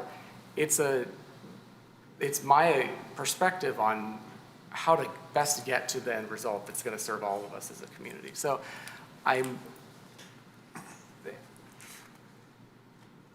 appreciative that this conversation's happening. If I'm also being honest about it, we've got a budget coming before us next month. It feels awkwardly premature to talk about some of these issues when we don't know, we haven't been presented that budget yet. I think some light can be shed as to some capital issues there with the budget, or I'm hoping, I'm assuming. I just don't know how to satisfy you, David, because you're clearly upset. The friends who we depend on, you know, but I'm not supportive, and you know, you're laughing, David, and I don't know why. I guess because I'm not willing to do what you're doing, you're perceiving that as, well, I don't support the library like you do, or I'm not the champion that David Hamilton is. And I think that's crap. Like, I was the first out there, and I will continue to talk about the needs for the library. And frankly, my base of supporters didn't like what I had to say about the bond last year. And so let's be really clear about who took a risk on some of that stuff. I don't know what the solution is, but the idea at our advance was we will continue to work with city staff and each other to figure out that solution. And it wasn't perceived by any of us that this would be a surprise, let's try to do something different at the end of March. So if you sense some more hesitation from us, I think that's playing a role also. So I don't see consensus at this point. David, you started the conversation, of course, go ahead. The city staff that I'm really concerned about is the library staff that you're now condemning to another year or two of working in that. You all did the tours. You saw what they're working in. They're taking in, I don't know the numbers that they brought in. I think I wrote it down somewhere, 28,000 visitors a month. You're condemning them to work in just appalling conditions again for another year because you can't just get 3 months for a poll in the private sector is nothing. Like, David, we can do a poll. That's not the issue. The issue is, what do you do with a poll? And I don't feel I'm saying if the comfortable poll spending shows on it. overwhelming support, because like I said, the library in 2020, in a even year general election, got 64% vote during COVID to increase its funding by 70%. For an and so- operational millage that had been in place at that point for Great, we 9 had years. data that showed that that was gonna happen, and now we're just gonna not get data because city staff is overwhelmed. Well, the library city staff is overwhelmed and have been for years, and we know that, and you are ignoring them. So, there you go. I want to be very clear. Am I the one condemning the staff? No, the or is majority also of, Rebecca the and majority of other council right comments? now is condemning that But staff, I- working in that inferior building in the biggest city in Oakland County, the fourth wealthiest city in the state of Michigan, has a D-minus library, and you're going to delay it again. We When we as a don't body. know the info, because we have to wait 6 months for it, like, just get something. Or we're gonna burn more on boilers, on all the issues, on insanely expensive 40 or 50-year-old doors. Like, what are we doing? We are not being fiscally responsible. So, fine. That's the majority of council wants. I want to That's go- what you're choosing. yeah. Mayor Pro Tem Chanda? So I wanted to go also on record saying that I do support doing a quick and dirty polling. I mean, the Friends put together in a couple of weeks. I mean, they did, or maybe less than a month. I mean, I don't understand why it is so difficult to do a polling. And I don't think any of them are equipped to do a polling. They hired a agency that did the polling, and it was a pretty good polling. I mean, I was one of the people that were asked, and I thought it was a reasonably meaningful polling. That's basically what I'm asking for is, let's do a polling to see how much people are going to pay for a new library. And, the way I would figure it, are you going to pay for 70 million, 80 million, or 40 million, or 50 million? That could be as simple as that. I mean, obviously, it's going to be a lot more complicated than just 4 lines. But what's the problem in getting that data? I mean, they only spent $15,000 or $20,000. I think it is worth spending that money if we convince ourselves that it's not worth doing it this year. The politician in me tells me that it's not worth doing this year because of the things you mentioned, like there's a 1.5 millage. Oakland County millage is coming, the economy is tanking. But I think the Troy resident and the library patron in me says that we at least owe our library patrons that answer, that our residents are either for it or against it. I don't think we need a very complicated and detailed plan to put in front of them. There is a plan, it's there in our website. 70 million brings you this much. 60 million will bring fraction of that. It's pretty well understood. So I do support doing a polling. I don't know if I support putting it on the ballot because that data is needed to make that decision. But I don't understand why is it so difficult to get the data that what people are there. I mean, it's possible that we'll get a surprise that nobody wants to pay for a library. Then we'll get our answer. But I mean, I don't understand why it is so difficult to do exactly what the Friends of Library did last year. I mean, they did a pretty good polling in my mind. And in a way, we ignored that polling. I mean, we should have because we were given only 10 minutes to digest that. That part I do agree.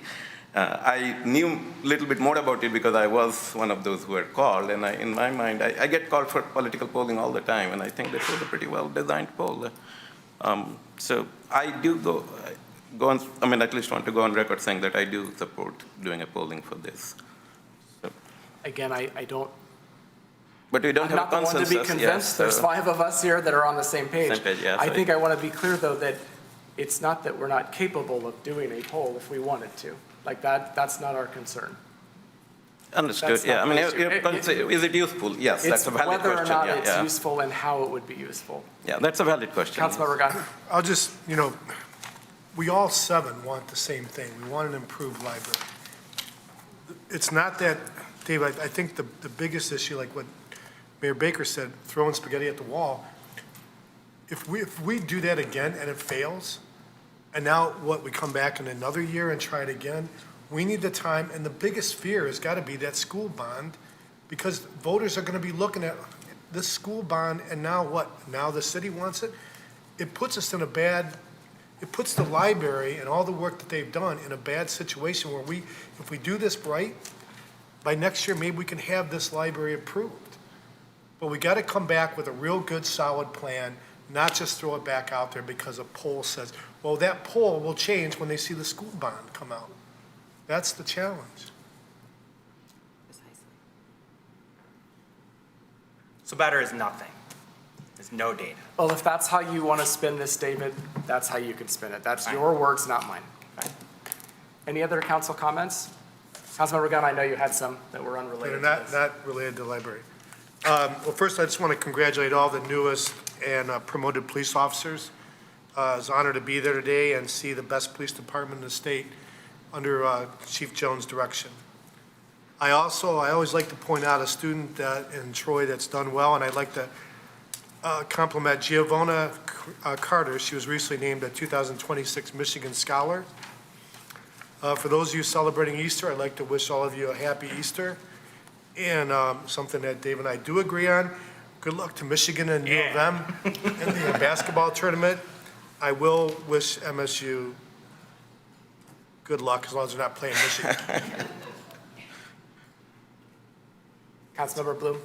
For those of you who are watching, maybe still, it's late, but, and weren't here in person, the family of Bilal, who was a dear student who was lost over a year ago, did the courtesy of bringing everyone here for city council and in the audience a cake, not only in honor of Eid, which was yesterday, but in the memory of their cherished son, whose memory is a blessing. The amount of work that that family has done to make sure that their son is an enduring memory is just, it's incredible.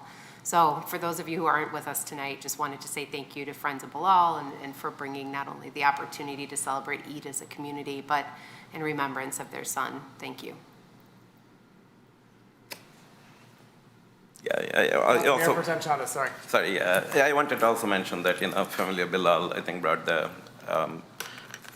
cake and many other things. It's in memory of their son, but also to celebrate the end of the Eid.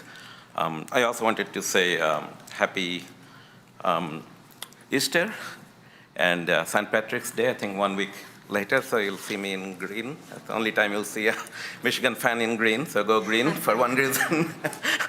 But we had very, spirited discussion, so I don't know, we have a whole lot to add right now, but happy St. Patrick's Day and happy Easter. So. Councilmember Chamberlain. Thank you, Mayor. I missed the cake from Bilal's father, but I will never forget his comments last year when he spoke here. Just moving. I also want to take a moment. Time has passed, but I just want to thank our Troy Police Department. We had tragedy just not long ago in our neighboring West Bloomfield, and I know our police department, Councilmember Bloom, you had reached out. I texted Frank, and you let us know that our police officers were there assisting. I reached out to Rabbi Harris, who also said you had reached out to her. Some dear friends who are members of Shur Tikva, our synagogue, invited me. I came with them just to stand in solidarity for a service. And just want to thank, when we left and it was dark, Troy Police, you were there, and people very much appreciated it. So thank you for all you're doing in our community, all places of worship. I've also reached out to some of my Muslim friends that there's ways I can also support them, not wanting to see any backlash during these difficult times. So just remembering the beauty of our diversity in Troy. David, do you have anything else? Nope.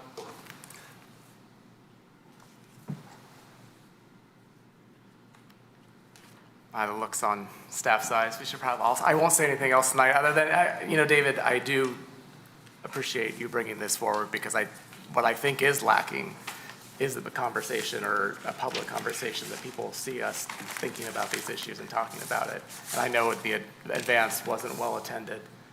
It wasn't recorded, so people didn't see that conversation. And absent showing those conversations, people think we're not thinking about it. And certainly that seems to be the perception by some in the audience, which is unfortunate. So we'll have to do a better job of proactively communicating and working toward figuring out how we can come to a consensus to solve an issue that we all know is there. Hopefully without condemning others in the process. No one signed up for public comment for items on or not on the agenda from members of the public outside of Troy. We don't have a closed session this evening, so with that, we're adjourned.